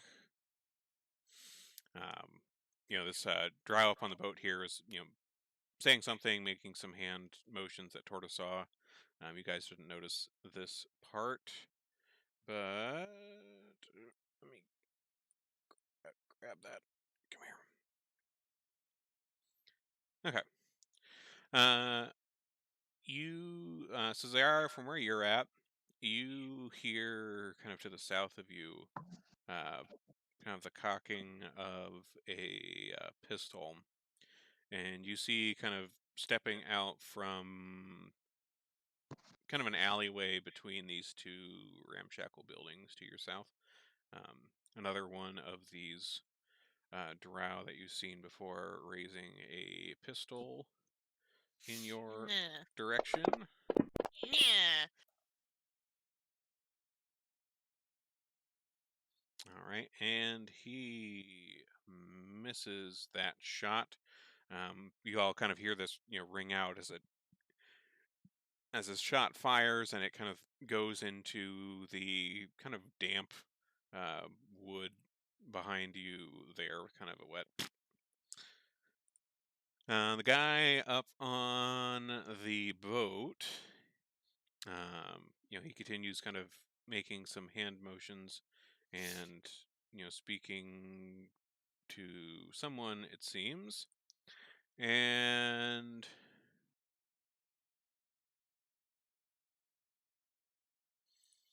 you all right, what's the range on this? Hold on. Oh, that is too far. Too far. Okay. So from up here where he's at, you see him kind of move up the deck of the boat, and he kind of goes along the edge here, and you see him kind of duck down behind kind of the side railing and some crates up here. The four of you on the dock, you are suddenly surprised by, you hear like the kind of this large metal creaking coming from the south of you here.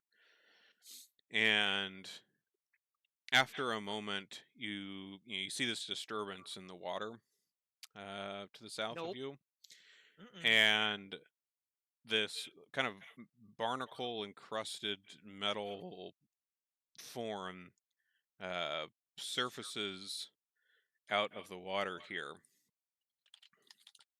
And looking at it, it seems to be in the shape of kind of like you've heard tale of like dragon turtles before, these kind of large turtles, but it seems to be like mechanical in nature, like some sort of apparatus, mechanical apparatus. And it surfaces out of the water here with this kind of loud metallic creaking, like its back and its head are all, it seems pretty well worn with age and with the kind of barnacle growth that you see with things that have been underwater a long time. And it the head of it kind of turns in the direction of the four of you.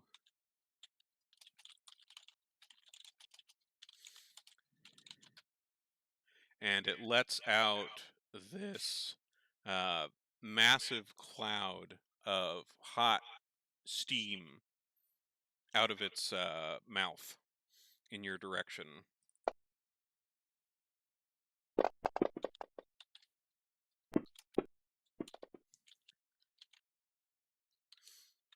Oh, for some reason yours. Oops, you still were invisible. Not invisible anymore, Sarah. I took that off. So this massive cloud of steam like wafts over this like whole chunk of the dock where the four of you are, and you're all like enveloped in this kind of boiling steam, kind of choking you all as it goes over you. Um, most So of he you burped manage. on us. Yeah, kind of. Big steam burp. It's really Uh, rude. yeah, I know. Like Zara and looks like Mix. You guys took looks like a good chunk of damage from that. Like you weren't able to kind of shield yourself as well enough in time. Jinku and Boo, though, you managed to kind of save yourself a bit of damage. Either ducking behind something, but the steam kind of this whole area of the dock, this whole that you're in is just kind of filled with this hot steam. It's kind of spilling around the corners of these buildings, and this mechanical dragon turtle just kind of continues floating in the water here after the steam finishes emanating from its mouth. Which brings us to Torta, who is charging up the dock over to the east. Like you heard, you heard and seen from where you're at. You didn't really get a super good view of it because there's a few structures in the way on the dock, but you like saw some sort of metal head, and this cloud of steam is kind of rising above, where your friends are over at the dock over there. What are you doing, Torta? One sec. Where'd that Okay. He's just going to full charge jump and then land right behind homeboy here. Okay.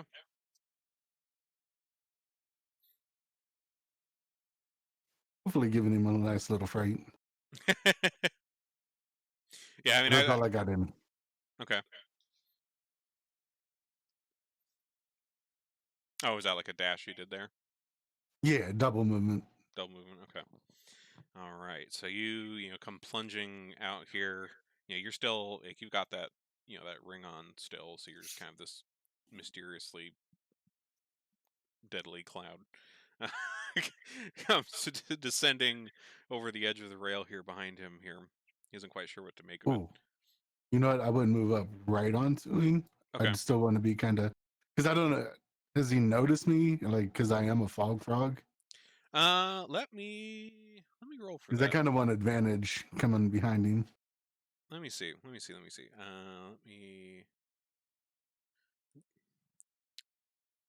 Where is he at? Let me roll.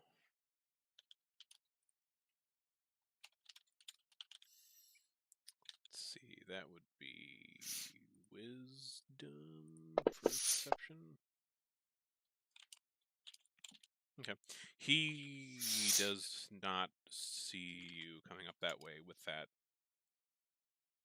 fog business going on. All right. Then I'm not going to land like directly behind him. I'll stay back about 10, 15 feet. Okay. Sounds good. All right. So that, let's see, brings us to so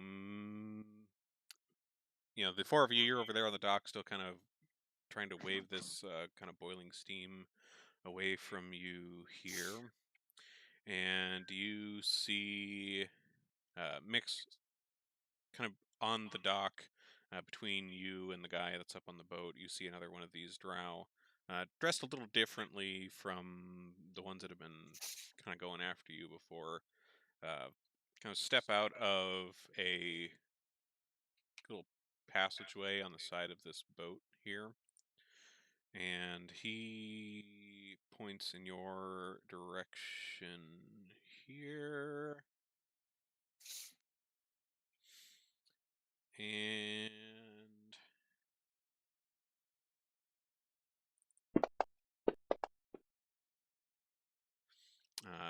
a strike of witch bolt comes crackling across the dock in your direction here, Mix. Ooh, that was a high roll on the witch bolt. So this crackling bolt comes lancing out from him here between the dock, between these kind of structures on the dock here, crackling across you. Like you're still kind of coughing a little bit, recovering from the steam that had struck you, and you find yourself kind of wreathed in this magical crackling energy from this mage. Zara, Me. you.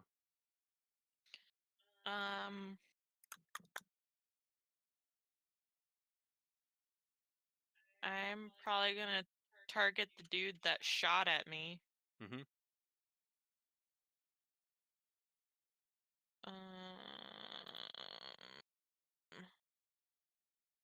And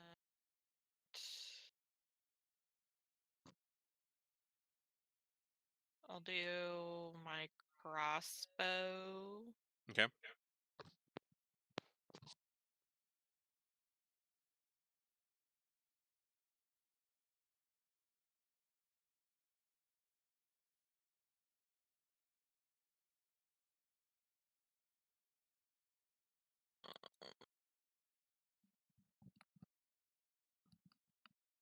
Woof. Oof. I'm not rolling good. Yeah, I mean, you're trying to load, um, your crossbow here, and you're still like your skin's still kind of on fire a bit from this hot steam that's been washed over you here, and you're not able to really knock the bolt into it quite properly. Um, it doesn't really connect very well when you try to shoot it off. There anything else for the moment? Probably not. Okay. All right. How about you, Boo? Okay, so I'm not sure if this counts, if I can quite use this on Big Belchy, Okay. but I have this spell called Heat Metal. Okay. But the way it reads is choose a manufactured metal object, such as a metal weapon or suit of heavy or medium armor that you can see. You make it glow red hot, and then if a creature is in contact with it, it takes 2d8 fire damage when I cast the spell. Okay. And then I can just keep it going if I want to as a bonus action. Okay. And then if they're holding it, I don't know if that would work on it. And then if they're holding an object, they have to like try and drop it, or they take disadvantage. Okay. When it says somebody in contact with it, gets damaged, does that just mean like they touch it, or if somebody's like hitting it with a weapon, does that count as contact? As far as like I've heard or seen with like heat metal, like usually it's like you heat up the guy's sword and like he can't hold on to it anymore because it's burning him, or the guy in the suit of armor, his armor heats up and is cooking him in Yeah. there, or whatever. So like if you smacked it with an object, it's not going to hurt. Well, ideally, not going to hurt you with that. Yeah, I at least from what I've seen with using heat metal, it's usually like like standing on, being inside of, holding onto metal thing X that you've cast it on is what's doing the damage. But like if you're just like smacking the guy, that wouldn't like hurt you, no. So I want to cast it on that metal thing and just try and heat it up and see if I Sure. can break it. I mean, it's in water and shit. I'll cast it at 3rd level. Nice. Okay. It just starts. It just says it starts glowing, and it just takes damage Okay. because I'm torching the metal. Okay. Does it have like a damage dice roll at all, or Yeah, does it? it does. It has. If I cast it at 3rd level, it's 3d8. Okay. Go ahead and target Belchy there. Okay. And let's see here. All right. So you cast this heat metal on Big Belchy here, and then you can see, kind of underneath the, the staining and then the barnacles and things that are growing off of this apparatus. Like the whole thing, like the head and you can see kind of in the water, even as cruddy as the water is, you can see kind of the glowing outline of like the rest of this thing. Like it's pretty huge. Like it's a good,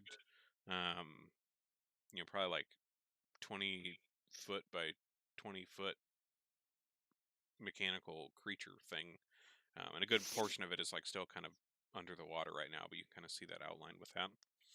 And you do hear, very faintly,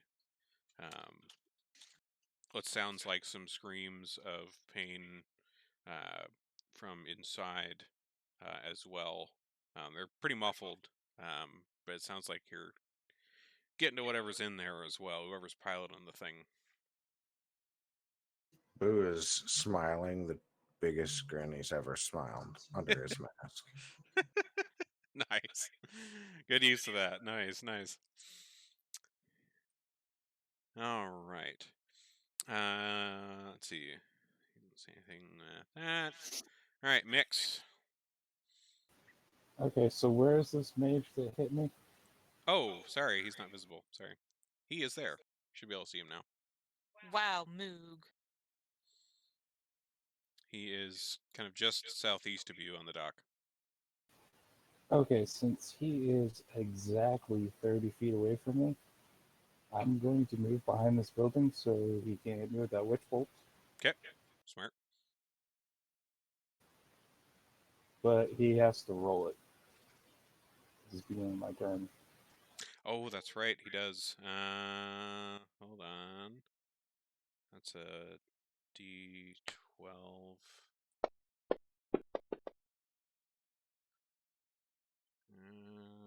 Okay. Ooh, 9. How do I... Hold on. Where is that? You said 9? I can just adjust it. Okay, yeah. Which I think is real close to where you were. Whew. And then you said you move out of kind of sight of him, right? Yeah, where I can still hit Big Belty down there, but Cool. he has to come find me. Be able to re-engage that, I believe. For the Witch Bolt And guy? Yeah, yep. he would. He would, yeah. And I'm going to cast Cure Wounds on myself as a 3rd level spell. All right, fire away.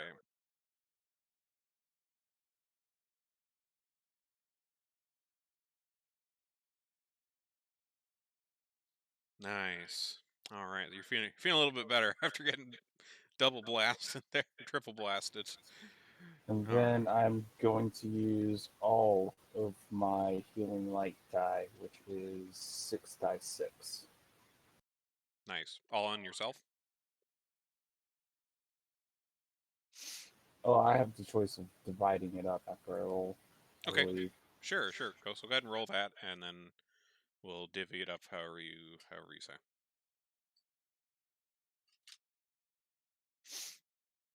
Okay. So 16 to Boo. Okay. 14 to me. And that should bring everybody pretty much back to full health. Okay. Boo, and you go ahead and adjust yourself accordingly. With that, nice.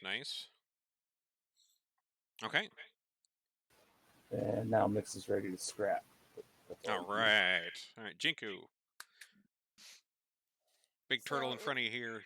Mage over there. What's up? Is the big turtle like at the edge of the dock where if I went up to him, I could hit him? I'd say so. Like the token that he is doesn't really fill the whole space that he takes up. So like his head, it would be kind of like where that, like right about where that barrel is, or like near that barrel. So I'd say you'd be able to like smack that. Perfect. So I'll run up to him, say, "Hello, big boy," and hit at him with my flail. Nice. Ah. Rip. I got too excited. Got too excited. Anything else besides the flail? Hold on just 1 second. Let me look at something. Sure. Take your time.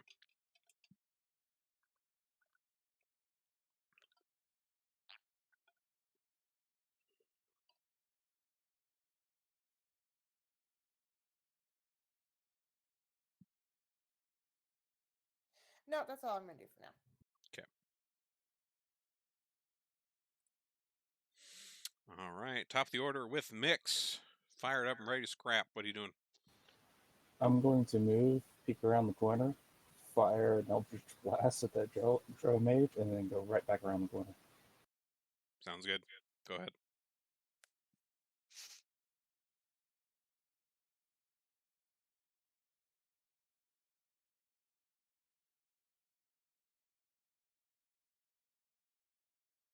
Nice. Very nice. Nice damage rolls on that one. All right. So your Eldritch Blast comes, cracking around the corner here as you dash out and then kind of dash back into behind this kind of ramshackle structure here, striking this Drow Mage. You kind of hear him scream from that off on the other side of the dock. Torta, you're in your cloud here. The guy here hasn't noticed you. He's still kind of looking over the scene down below. Seems to have been kind of shouting various commands to the people there. What are you doing, Torta? He's going to pop out the two arms, Nice. become the frog arm of doom. Step in behind him, enveloping him, Nice. we got you. And then proceed to punch him Nice. All 4 right. times. Fire away with that. Oof. Nice. Ooh. Ah. There we go.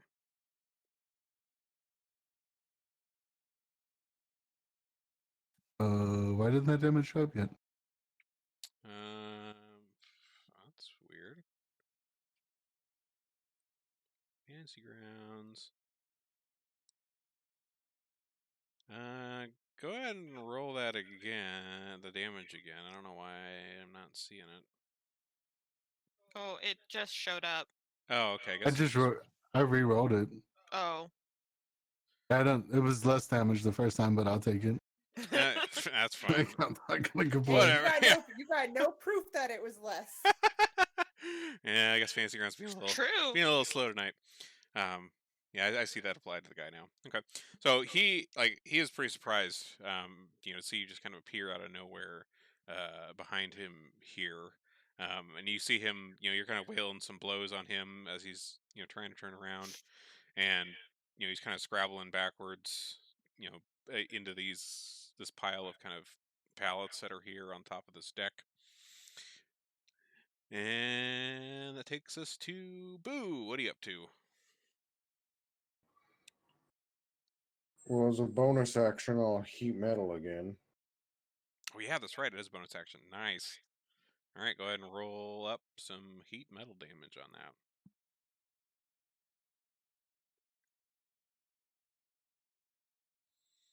Nice. Okay, so that would be.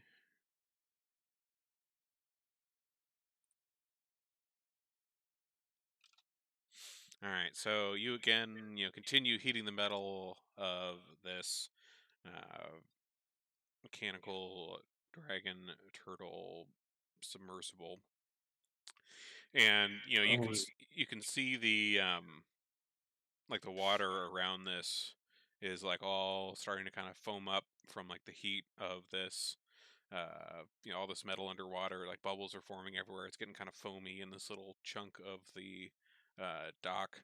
um, doesn't smell so great. The water is pretty gross and fishy, and so you're getting kind of this nasty steamed fish rot smell kind of coming off this thing as you're boiling the area up a bit.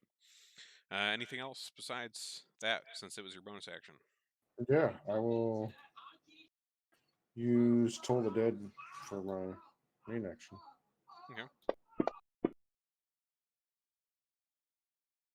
Does that work on like construct mechanical creatures? I don't know. Wisdom saving throw. It's necrotic damage. Okay. It just says it just says it does it to a creature, Okay. and then it Yeah. does necrotic damage. So if it's got, I don't know. Yeah. I guess it'd probably like, kind of eat away at its. I Kind of figure rusted bit. necrotic damage is like entropy, right? So it'd be like rusting it. Rust. Yeah, that's what I was just about to say. Yeah. Okay, that makes sense.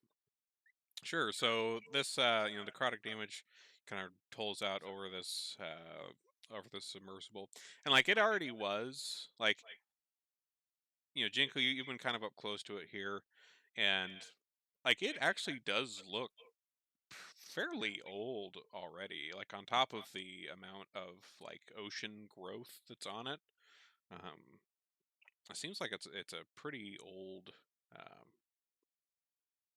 construct thing of some kind. But as this Toll of the Dead kind of goes over it, like Jinka, you can see, some of the like joints around like this head here that had, steamed you guys all earlier are pretty visibly rusting up from this necrotic damage. Which brings us to you, Jinku. I'll try to hit it again. All right, Smackaroony. Oh. Oof. So I do have something I forgot I had that I just got when we leveled up. I do have an extra attack which I can use Oh. like basically once. So basically I just get attack again. All right. Well, swing again. Hey, there we go. Roll that damage. Nice. All right. So you kind of swing your flail across at the head of this submersible, and like you pretty heavily like it's got like a like the jaw that's on like the front of this thing can like open and shut, like it's got this steam kind of cannon on the front of it here, and like the bottom half of the jaw you kind of just smash clean off of the thing. This kind of pointed, it's got kind of a point on the end, kind of like most turtle beaks are kind of shaped. And it kind of flies off into the water, kind of splashing, leaving some bubbles around it because it's still heated from what Boo's up to, and Oh, kind of I rapidly sinks. I think I read this wrong. I think actually it says beginning at 5th level you can attack twice instead of once whenever you take the attack action on your turn. So I think as long as I'm doing attack, I can Mm-hmm. always attack twice. That makes sense. That makes a lot more sense. So yeah, you Yes, it should be able to does. do. So I will remember that from now. Yeah, you can do a lot more damage now. Nice. Good to hear. All right, so fell wrecked up here, getting wailed on by Torta. He.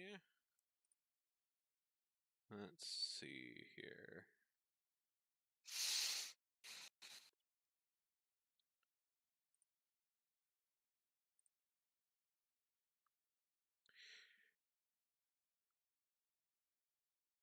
So he kind of, he's still kind of reeling from these, punches that you've been raining into him here toward him. And he pulls out the short sword out of the sheath on one side of his hip, and also the pistol on his other hip, and he kind of stabs at you with the sword and tries to get a pistol shot off at you. Try to get you off of him here. Let's see.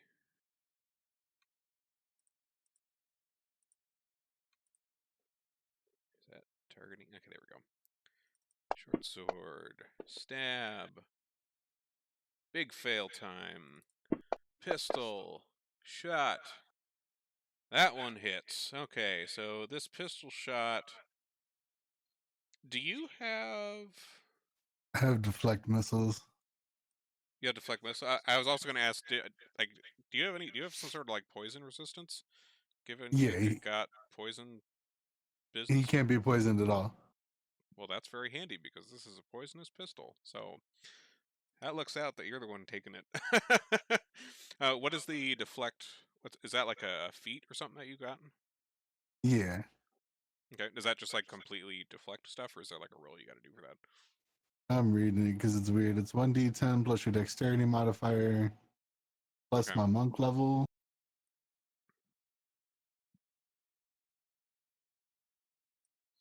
Yeah, let me pull that up here. To be 22. So that's like what you gotta beat. That's so confusing. Here, I'm looking over it too. Here, let's see. It's a weird one. It's a cool little monk ability. That sounds, Oh, it so- sounds badass. So I can reduce the damage by 22 points. A d10 plus, or hold on, I have to roll the d10 plus. oh, I see. 12. Okay. Oh, nice. So like it damage deflects, and if you get it to 0, you just like catch the thing and look totally cool. And then I can throw it back at him. Nice. All right. So with the damage it would have done, Like fucking Neo is what you are at this point.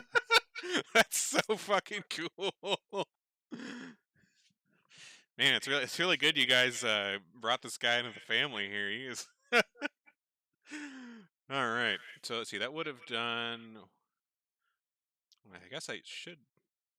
Hold on, let take that 21 damage off you, because I think I gotta roll this differently, because part of the damage is the bullet and part of the damage is poison, but you don't get affected by poison, so I shouldn't roll for that. It should, like on your end, because Mhm. it doesn't show us exactly, but on your end it breaks it down.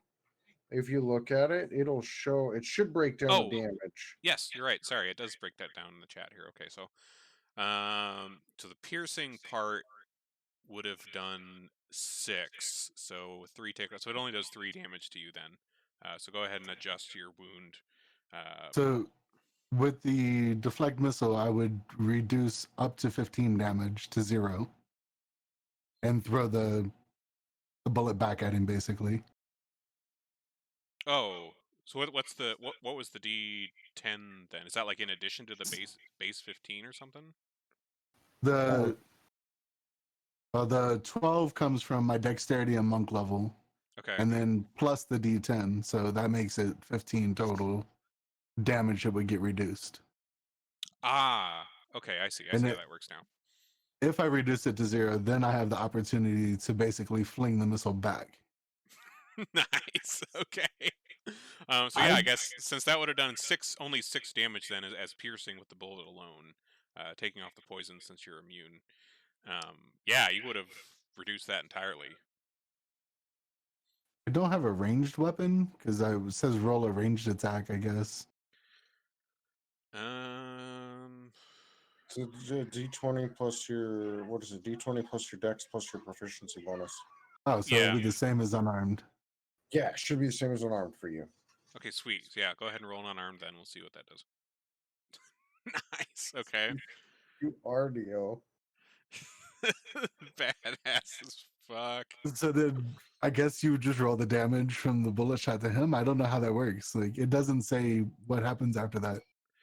I think so. So I guess Here, let me on-target you and just roll that raw, and we'll see what that is supposed to be. And if it's a poison dart, it could hit him with poison, right? Yeah. Hold on. I think Drow. I Might think they have some, immunity. Yeah, they might. Let me double check. Let's see. Drow. It's their mother's specialty. Drow. Poison. Resistance. Let's see.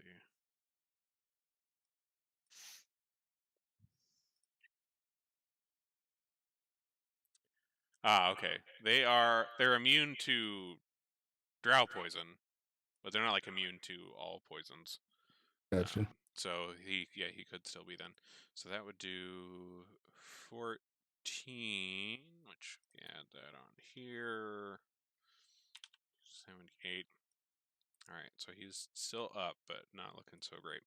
All right, so yeah, so you this is like a point blank shot almost, pretty much, that he's trying to do on you with this pistol, and you manage to grab the thing like as it's coming out of the fucking chamber and just whirl it back around at See, this guy. this is what I want to teach the kids. Use the momentum. Oh my god, that's so cool.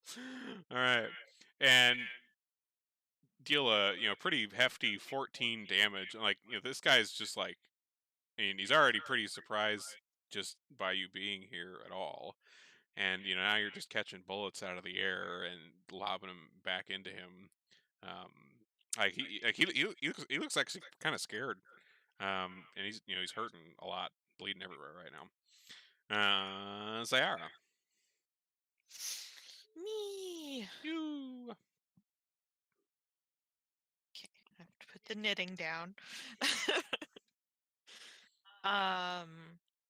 So I'm still gonna go after this gunslinger. Mhm. So I'm gonna go up to him, and I'm going to cast my spiritual weapon.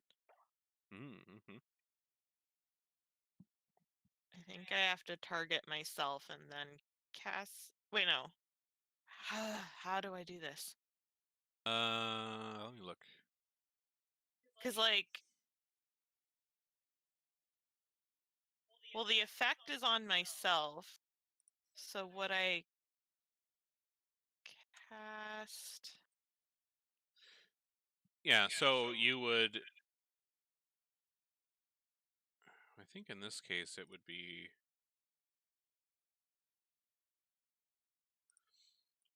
Like I think since it's like the weapon itself like does a melee attack, so I think when you're attacking with it, you roll Okay. attack instead of cast, and then the damage. But I have to cast it first. Is there? Hold on. Is there like? Let me see if there's like a failure or something. I'm pretty sure you just like. So I cast it to create the weapon, Right. and when I cast it, it automatically makes a melee spell attack against a creature within 5 feet, which is why I moved up against him. Okay. Mm-hmm. And then on hit, the target takes damage equal to 1d8 plus my spell casting. Yep. So I think I have to cast it first, and then I would attack against him and just cast the effect on myself. I think because like I feel like the cast because like it doesn't seem like there's any sort of like failure sort of thing with the cast because you're just like summoning a because like you're just like summoning this weapon and then like the roll to attack is like that's the attack roll part. So I feel like I feel like this is one of those ones where you just like you like I am casting spiritual weapon and you cast it and the weapon is summoned and then you're doing your attack roll against the thing to see if you actually hit with the melee attack and then roll the damage and the concentration effect is on you so it's still there. I think I'm I think that's right. I know That so. sounds right. Yeah, I I know I somebody used, had spiritual weapon. I and- used to have spiritual weapon, Yeah, that's right. You did. but I don't remember the specifics of it. Like that makes sense to me because I don't know why that. Like it just seems like one of those spells. Like it happens, and It's like the roll whether or not it hits is the attack roll part, not the cast. Right? That makes sense to me. We'll say that's how it is. That's how it goes. You cast Okay. it, your weapon So what happens. button am I clicking? So target him, click attack, Okay. and we'll see if it successfully smacks him. It does successfully smack him. And so go ahead and roll the damage. Nice. And then you're going to want to take the target off of him, target yourself, and put the effect on you for that. Okay. What?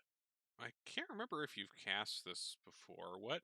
I haven't. Okay, what form does that take? Like, what does your spiritual weapon look like? My spiritual weapon looks like a scythe. Okay, that's pretty sick. Like a full on like big scythe or like a hand scythe or A full-on, like, two-handed big scythe. that's It's pretty cool. the handle is black, and at the end there's like a silver, like a heavy weighted silver point, Hmm. almost like you could like churn it and use it to stab someone. Cool. And the blade is like a dark steel color, Nice. and it kind of has like a very faint like violet glow to it. Very cool. Spiritual weapon is a really useful one and really cool. What was the other like cleric spiritual one that's like a cloud of It was like a guardian or something. Yeah, Spirit the same Guardian. Spirit concept. Guardian. That one's also really handy for like just damage over time. So yeah, spiritual weapon is a bonus action. Because like when you have your spiritual weapon out, like you can still like do an action Yeah. as well. So As a bonus action, I can move it up to 20 feet and repeat the attack. yeah, so you still have like an action since this is cast as a bonus action. So you can still do something else. Basically, I think how we did it when I used it is basically you can attack twice with it. Yeah, that's basically how it works. Is you have your attack and then you have the spiritual weapons attack. Okay. Then I'm gonna attack him again. Okay. Just with your Spiritual weapon. If I can. Or do I have to attack with something else? Yeah, I think you can do it the initial with it, and then Because even it if you says don't move as a it, bonus action on your turn, you can move the weapon to repeat and the repeat attack. the attack. yeah, I think when I used it, you could attack with it with the spiritual weapon twice. I think that's right. I remember that from the other game. Yeah, so go ahead. So you can like double attack with this scythe. So Sweet. everybody busting out the big damage. Nice. Oh wait, I damaged myself. Okay. All right, well, go ahead and heal yourself, and I'll apply that 9 to our guy here. Let's see, he is. I had forgotten to take the target off You of just myself. got really excited about your new I thing. did. I like started twirling it, and then it just cut me. Bonked You yourself poked in the head. yourself in the eye. Yeah. We've already removed enough eyeballs. No, we haven't. I knew he was gonna say that. just I mean, is it technically removed? It grew back. Come on, guys, drop the But you eyeballs. did Yes, it's remove the removed. It came original out. one. It came out of your socket. That is in my pocket. They have a point. Bleh. we're just gonna end up just everybody has an eye patch. We're just all missing an eye. We'll be the eye patch gang. It's our aesthetic now. All right. So, with that, this is sweet. Busting out new stuff. It's always fun to see. All right. So, Belchi here. He turns and begins moving kind of away from the dock here in the southerly direction. Does that the heat metal thing that only is if you like activate it on your turn, right? Boo. That's not like a beginning of their turn it heats or something. That's like something you have to do. Yeah, it's a bonus action Okay. on my turn. Okay. Okay, cool. We'll keep that in mind then. Alright, so that does that. Let's see, drow mage here. Let's see.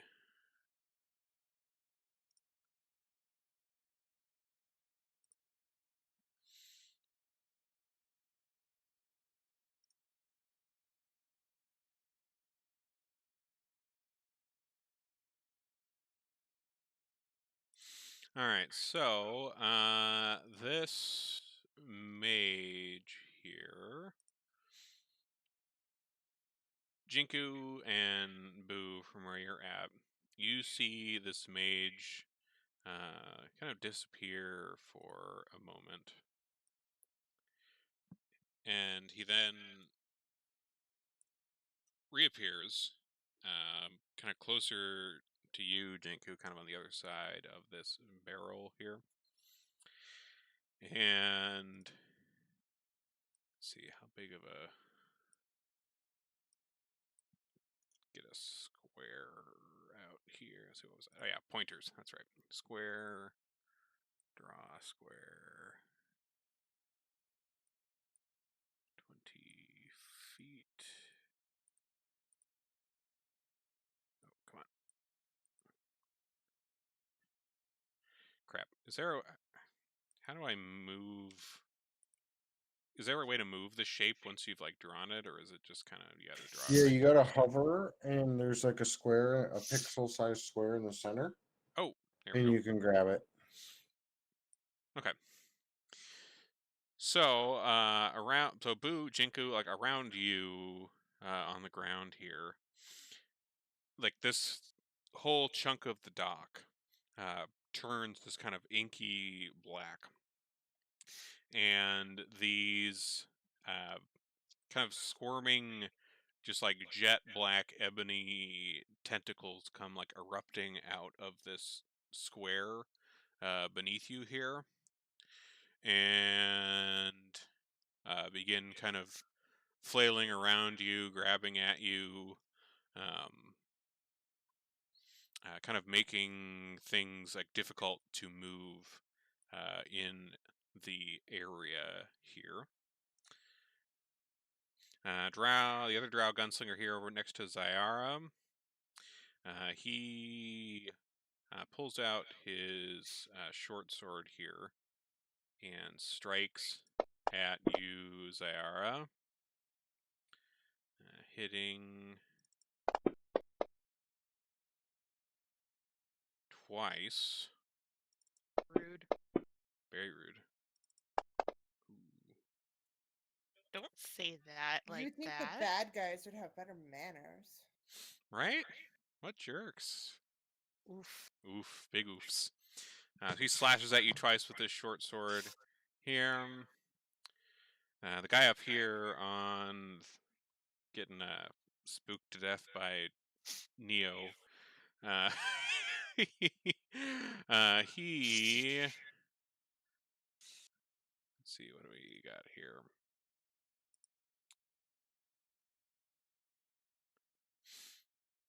Oh, I got to retarget. Oop. There we go. Okay. Seeing how the bullet thing went last time, he slashes at you twice with his sword, short sword here, hitting you once, doing minimum damage with that. Which brings us to Jinku. You have these tentacles writhing around you here. Do a dexterity saving throw for me.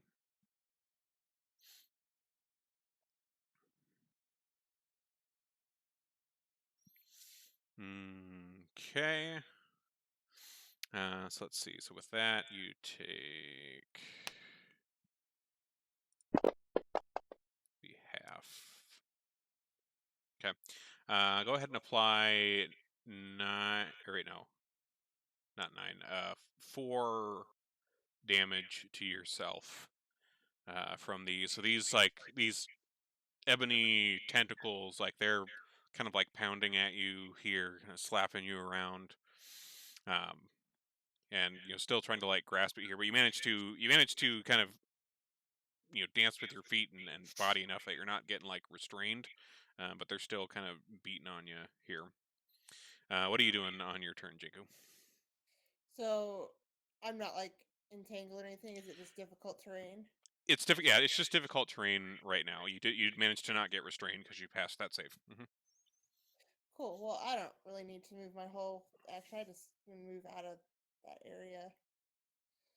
I'll Okay. go up to Mr. Magey Boy here and just hit at him with my flail. Okay. Twice, I assume. Yes. Nice. Okay.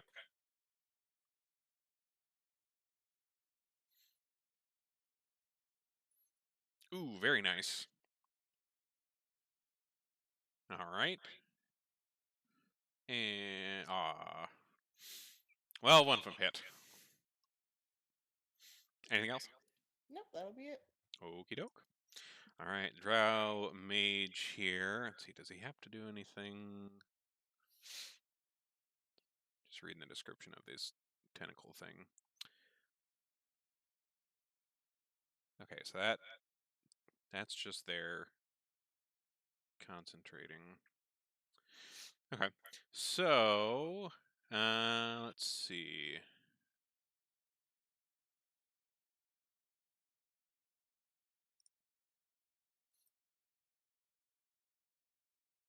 So Jinku, you're wailing on this mage here, and oops, wrong guy selected. There we go. He, kind of steps back slightly and kind of makes some motions in your direction and says something in a language you don't understand. Ooh. All right, and you're kind of deafened momentarily as this lightning bolt like blasts out of his hands, and kind of in like a whole line behind you. It kind of blasts through like the wood that's structure behind you is kind of having a hole blown through the wall. You can see some kind of canoes or some small kind of fishing boats that are stacked inside this structure. Like most of them get kind of blasted in half from this. And oh, that is a lot of dice. Oh Well, boy, shit! that's a lot of dice. Okay, so I lightning. was barely hurt. Yeah. So this You'll be lightning happy. bolt blasts through you and through this boat storage structure behind you here. Like Mix, like you kind of dodge a little out of the way of this just like column of electrical energy blasting across the dock, and I think does that move you at all?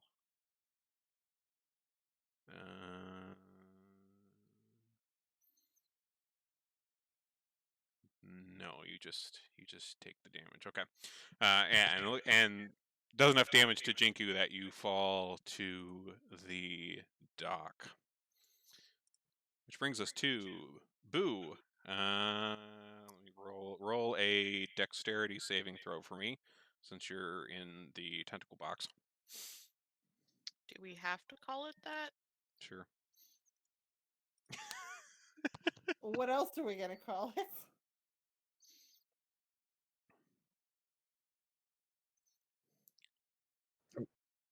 Oh, no. Wrong tab on the sheet. Okay, that manages to pass, so you're not restrained, and you only take 3 bludgeoning damage from these whacking on you here. And what are you doing on your turn?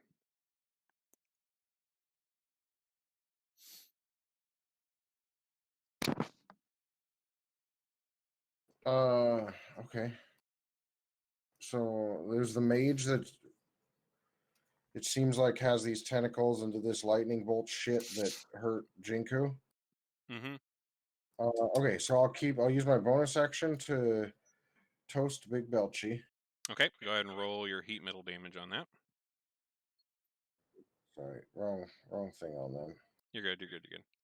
That's gonna make him roll concentration check, but oh well. Roll fine. that, damn it. Oh, son of a bitch. I'm kind of baked. There we go. I'm gonna get this right the third time. Here you go. Here's the damage. Okay. 17 damage. All right. So I'm gonna turn and look at the drow mage, and I'm just gonna kind of shake my head and say, "Oh, now you've done it." And I'm gonna fireball behind him. All right. Because we don't hurt my friends. Tis but a scratch. Ooh. I forget. How big of a circle is fireball? Yes, I'm doing it behind him so I don't hurt a downed Jinku, but it's a 20-foot radius. I can build that one out. Oh, there you go. You got it. Yeah. So it's like that. Something Ooh, like that. no. Swing it down. Yeah. Ah. There Very we go. nice. There we go. Ah! Sick. Okay. I gotta roll the save on Belchy too then. Oh, here. Oh. And it Oh, fails. nice. Nice. Very nice. Okay. Failed. All right. Roll that fireball.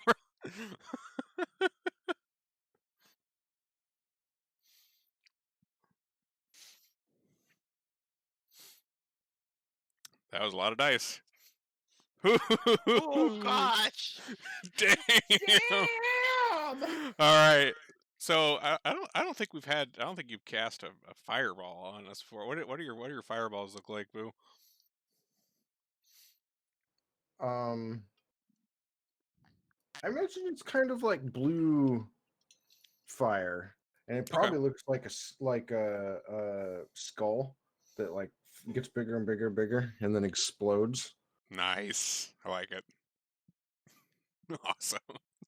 All right. So this massive blue skull, comes flying out of Boo here. Zara, you think this is awesome? I do think it's awesome. You do. I figured. If Jinku was not knocked out, she would also think it was awesome. Jinku, unconscious, still gives a thumbs up from the ground. Jinku is dreaming of exploding skulls going, that's cool. So with where this is centered, so like this goes and like there's like this small structure kind of built onto the side of this boat here. And it just like completely blasts that to pieces. And like this boat, or at least what's remains of a boat that's kind of built into this dock here, like the whole thing kind of reels backwards a bit, and like Torta and Felrect up there, like the whole thing kind of leans to the south on you there from the force of this explosion. That whole little room is just obliterated. You can see that looked like it was some sort of like storage. It was someone's room. Like you see maybe what used to be a bed there. Thankfully there's nobody else inside. But whoever's this was, it's gone now. And the mage, this comes blasting from behind him, igniting his whole backside in flames, and he kind of falls to the dock screaming, dies. And Belchy over in the water here. See, and that would have done enough damage to the guy inside there too. They're both toasted.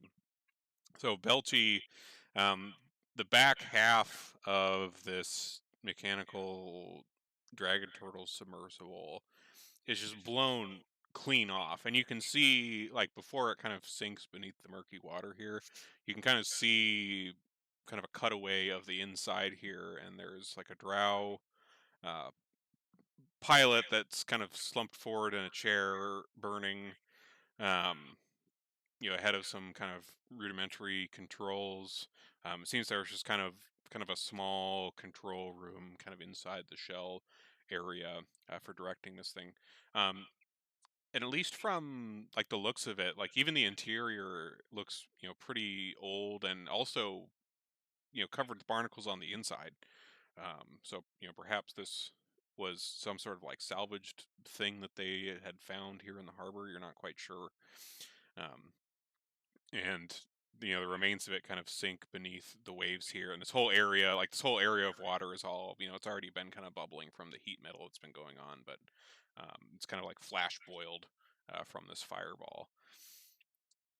Which brings us to Mix. And let's delete some people from the tracker because they're dead. They're I dead. deleted them. I wouldn't say they're dead as so much as obliterated. Fair. Right, they're gone. Belchy's gone. Okay. Then we can take... Mix is going to run up to Jinku. He's using his dash action for this round. Okay. Cast Spare the Dying. Oh, wait, I can't do that. Well, I'm going to cast Spare the Dying on Jinku, and then I'm going to move towards Zyara. I think Fora's got Mr. Dro handled. Okay. All right, so Jinku, you are stabilized there on the dock. Which brings us to Torda. So you're kind of, this whole grounded boat here is kind of tilting to the south a bit from this explosion that just blasted the front half of the boat here. But you managed to keep your balance. You're still on your feet.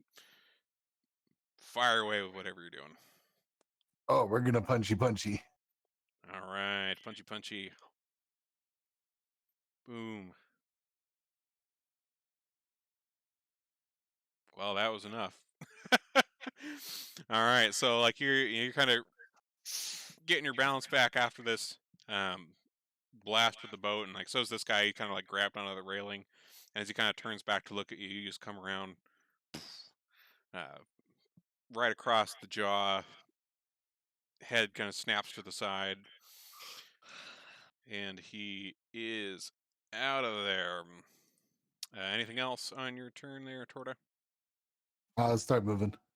All right. Start moving. Okay. Jumps down to the dock below. All right, so this drow gunslinger here, he, heard this explosion off to the east of him here. The metal, everything else. And he seems pretty determined to try to put whatever hurt he can in. And he... Misses? We'll see. Please?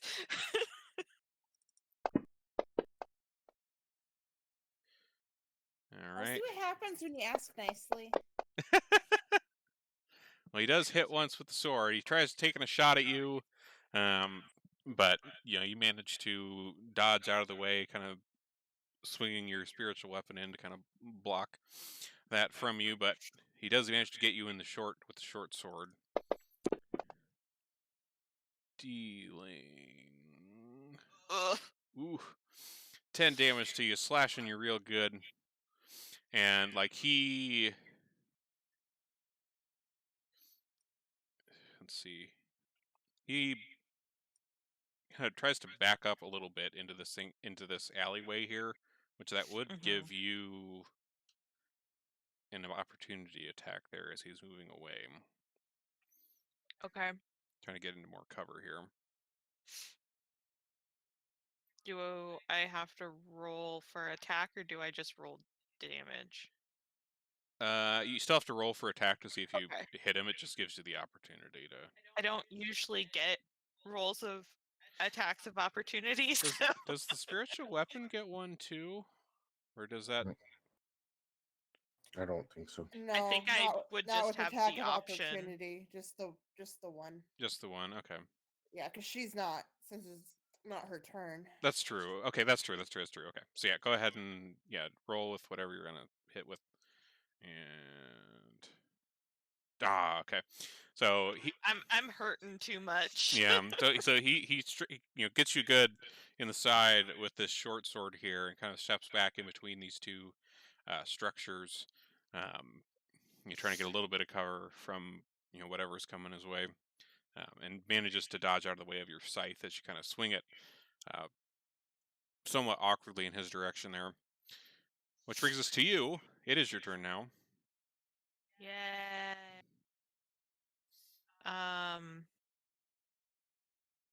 Let's see.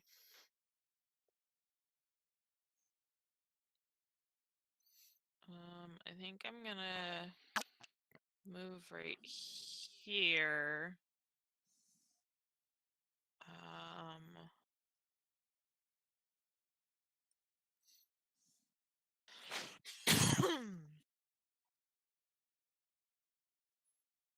And let's see. Do I reasonably have line of sight on Jinku? If you stepped back very slightly, yeah. Okay. So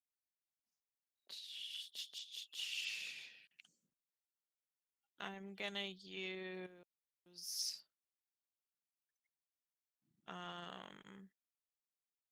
prayer of healing. Okay. Might as well target Mix and Torta too, because I can target up to 6. Nice.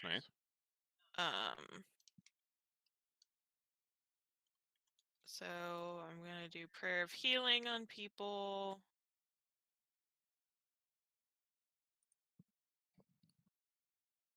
Jinku at least has some HP now. Hey, I'll take whatever I can get. And then I'm going to use my bonus action to attack the gunslinger by moving my spiritual weapon towards him. Okie doke. Or not. Automatic miss. All right. I'm still just a little woozy.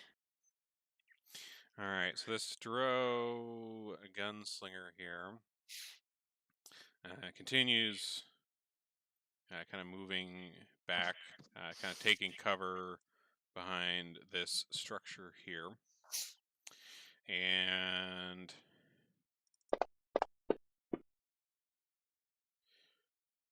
takes a shot at you from behind the building here with his pistol. Rude. I just healed that. Oof. And like as this bullet like strikes into you here, like you can kind of feel this kind of burning sensation from the poison on this bullet here. Torta, you are over on the docks. For the moment. Seeing that Mr. Gunslinger stepped into my line of sight now, we're going to charge and hop behind him. Oh no. Get him, Froggy, get him! Yeah! He's still got the fog ring on, right? He's just going to drop down and if you haven't taken it off, yeah. drop down behind him. Not today, sucker. I love it. His voice isn't the same in the bubble now. It's always going to be human frog. Oh, I love it. But with the double movement, he's lucky. Just getting spooked this time. All right, Sarah. You're kind of reeling from this poison bullet coming into you here. Still got your spiritual weapon up though. So Barely. yeah. I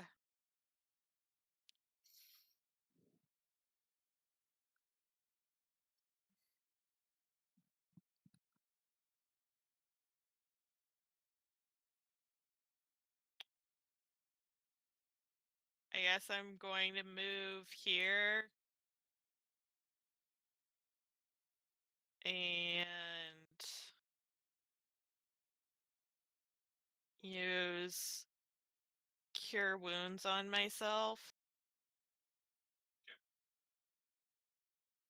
I'll take it. It's something.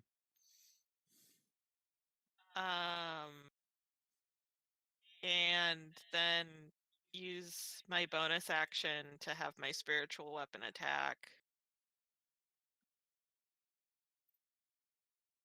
Nice hits. Oh, thank God.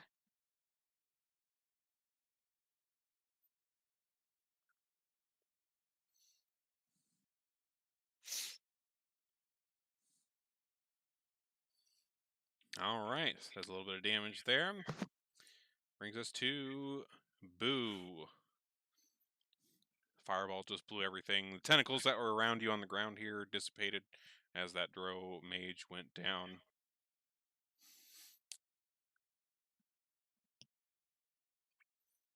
Zara and Jinku were both hurting a bit, but what are you up to?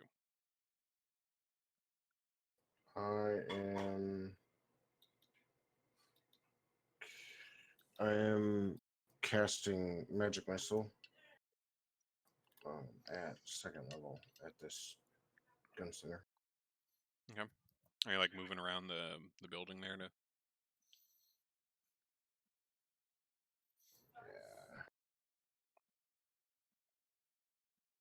Yeah, I have to see. So I'll move around this corner. Mm-hmm. Can I see it like from over here, or do I need to go down? Yeah, you can see him from there. Like he's kind of like on the edge there, yeah. Can I see him in the fog?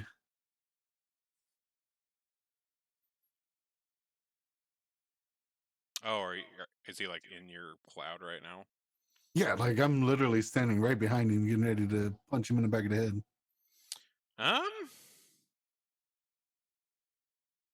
Hmm. I was wondering if like that would affect if he attacks out of it. That's a good question. Let's see. It was. What was it? It was trying to. What was the spell that we put on your Private Sanctum. private sanctum? That's right. Let me look that up. Let's see. Private sanctum 5e.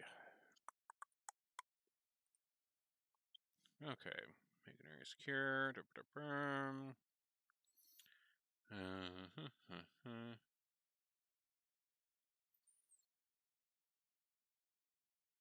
Doesn't he have to be touching them with that ring on for him to That's be not how blessed? Private Sanctum works, though. Yeah, It's a it's a globe. yeah, or it's like it's a cube. It's a cube shape around you. So he has kind of like a little bit of area around his body that's like within this like sanctum cube. Yeah, he used Mordecai's Private Sanctum on another character. So a little familiar with it. Okay. Well, so it looks like in terms of like what it does, so sound can't pass through it. The barrier appears like foggy, preventing vision through it. Let's see. Sensors created by divination spells can't appear inside the protected area or pass through it. Creatures in the area can't be targeted by divination spells. Nothing can teleport in or out. You can't travel across the plains.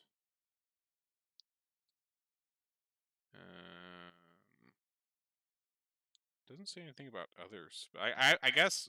Well, I guess magic missile doesn't really have a disadvantage. It just kind of does, doesn't it? Yeah. Yeah. That's why Boo uses it when he's mad. Yeah.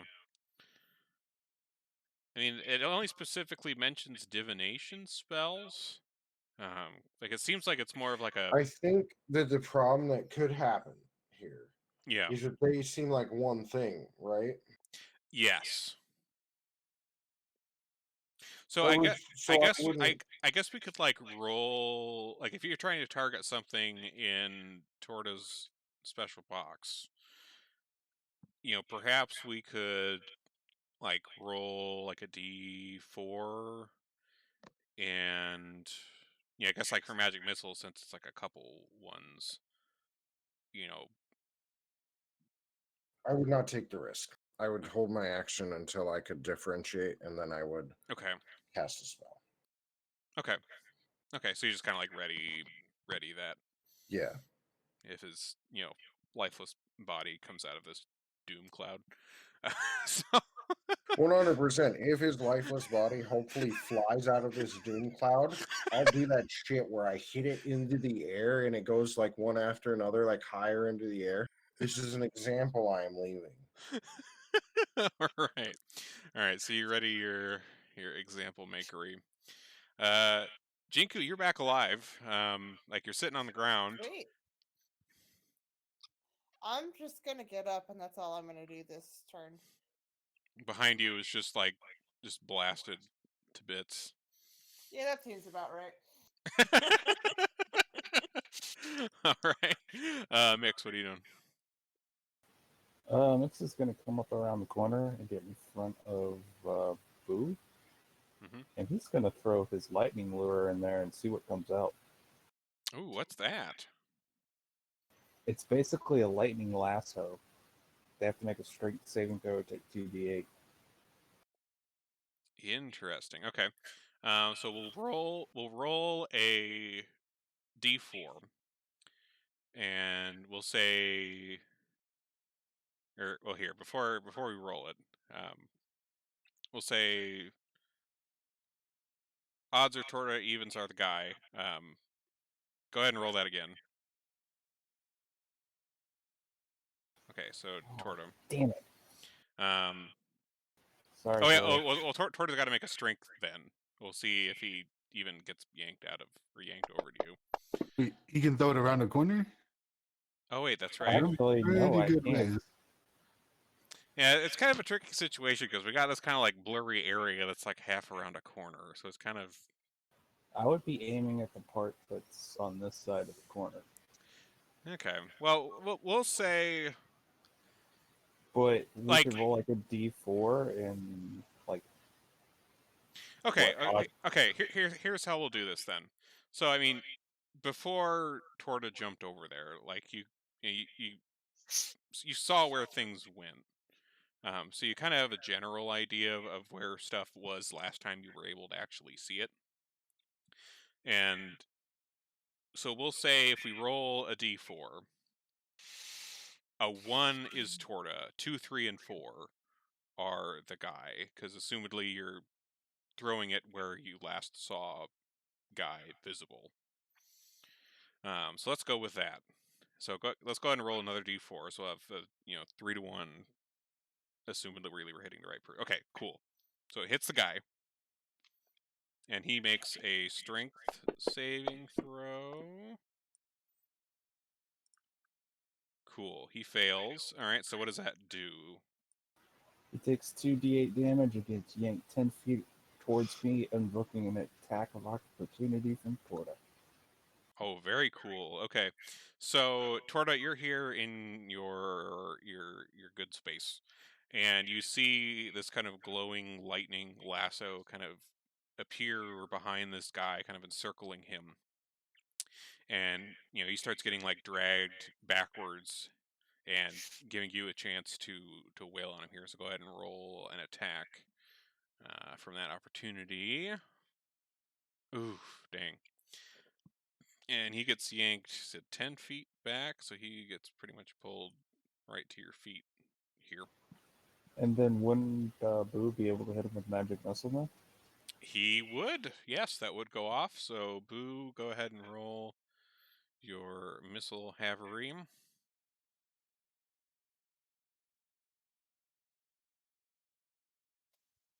Mess him up, guys.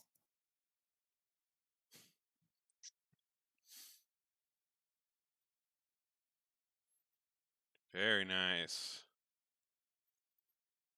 All right. So this guy is, and is he like tied up by this? Is that like, or does that dissipate after the end? No, it dissipates. Basically, Okay. So it just kind of yanks him out, does the damage, and then like goes away. Kind of like a temporary little lasso rope thing. yeah, it's like a lightning lasso. It just Okay. wraps around him, shocks the crap out of him, and yanks him. Very cool. Okay. And I assume this guy's probably like prone on the ground from that. I would No, it think. doesn't say anything about prone. Doesn't say anything about prone? Okay, so he's still up. He's just got yanked backwards. Okay. Torto. Start up with you then, I guess. So this guy just got yanked backwards. And you see him 10 feet away up the alleyway. I don't like chasing prey. Jeez. We're gonna lay into him with all four arms. All right. Woof. Nice. Get him, froggy. Ooh, crit. Ooh. Ooh. Boom. All right. So, this guy's still reeling from getting yanked out of this. And, Torta comes charging forward, raining down blows. And this guy finally falls here. And you guys find yourselves kind of standing amidst this kind of cruddy part of town. The stench of kind of boiling, dead, rotten fish in the air from your antics with the water here. And we will leave that off for next time, since we're just a little bit after 11 now. Nice. Nicely done, guys. Is Zyara still poisoned? Um, Yeah, she's gonna die. Sorry. I think you would. Yeah, I think with poison that would still be there, so you'd have to like heal yourself of that. But we're out of combat now, so we'll deal with that. Yeah, I don't have any healing specific to poison. I do, but I kind of blew all my spell slots. Sorry. That's okay. We'll sort that out. That's a problem for next time. All right. So for now, That's future Zyara's problem. let's see. I don't seem to have anybody I really know on. It's okay. Right. Moog might forget I'm poisoned by the time we I start very again. well might. Totally possible. Well, I guess we'll just call that good for now. I don't really see anybody else that I know for now, but we will see you guys next time. Bye.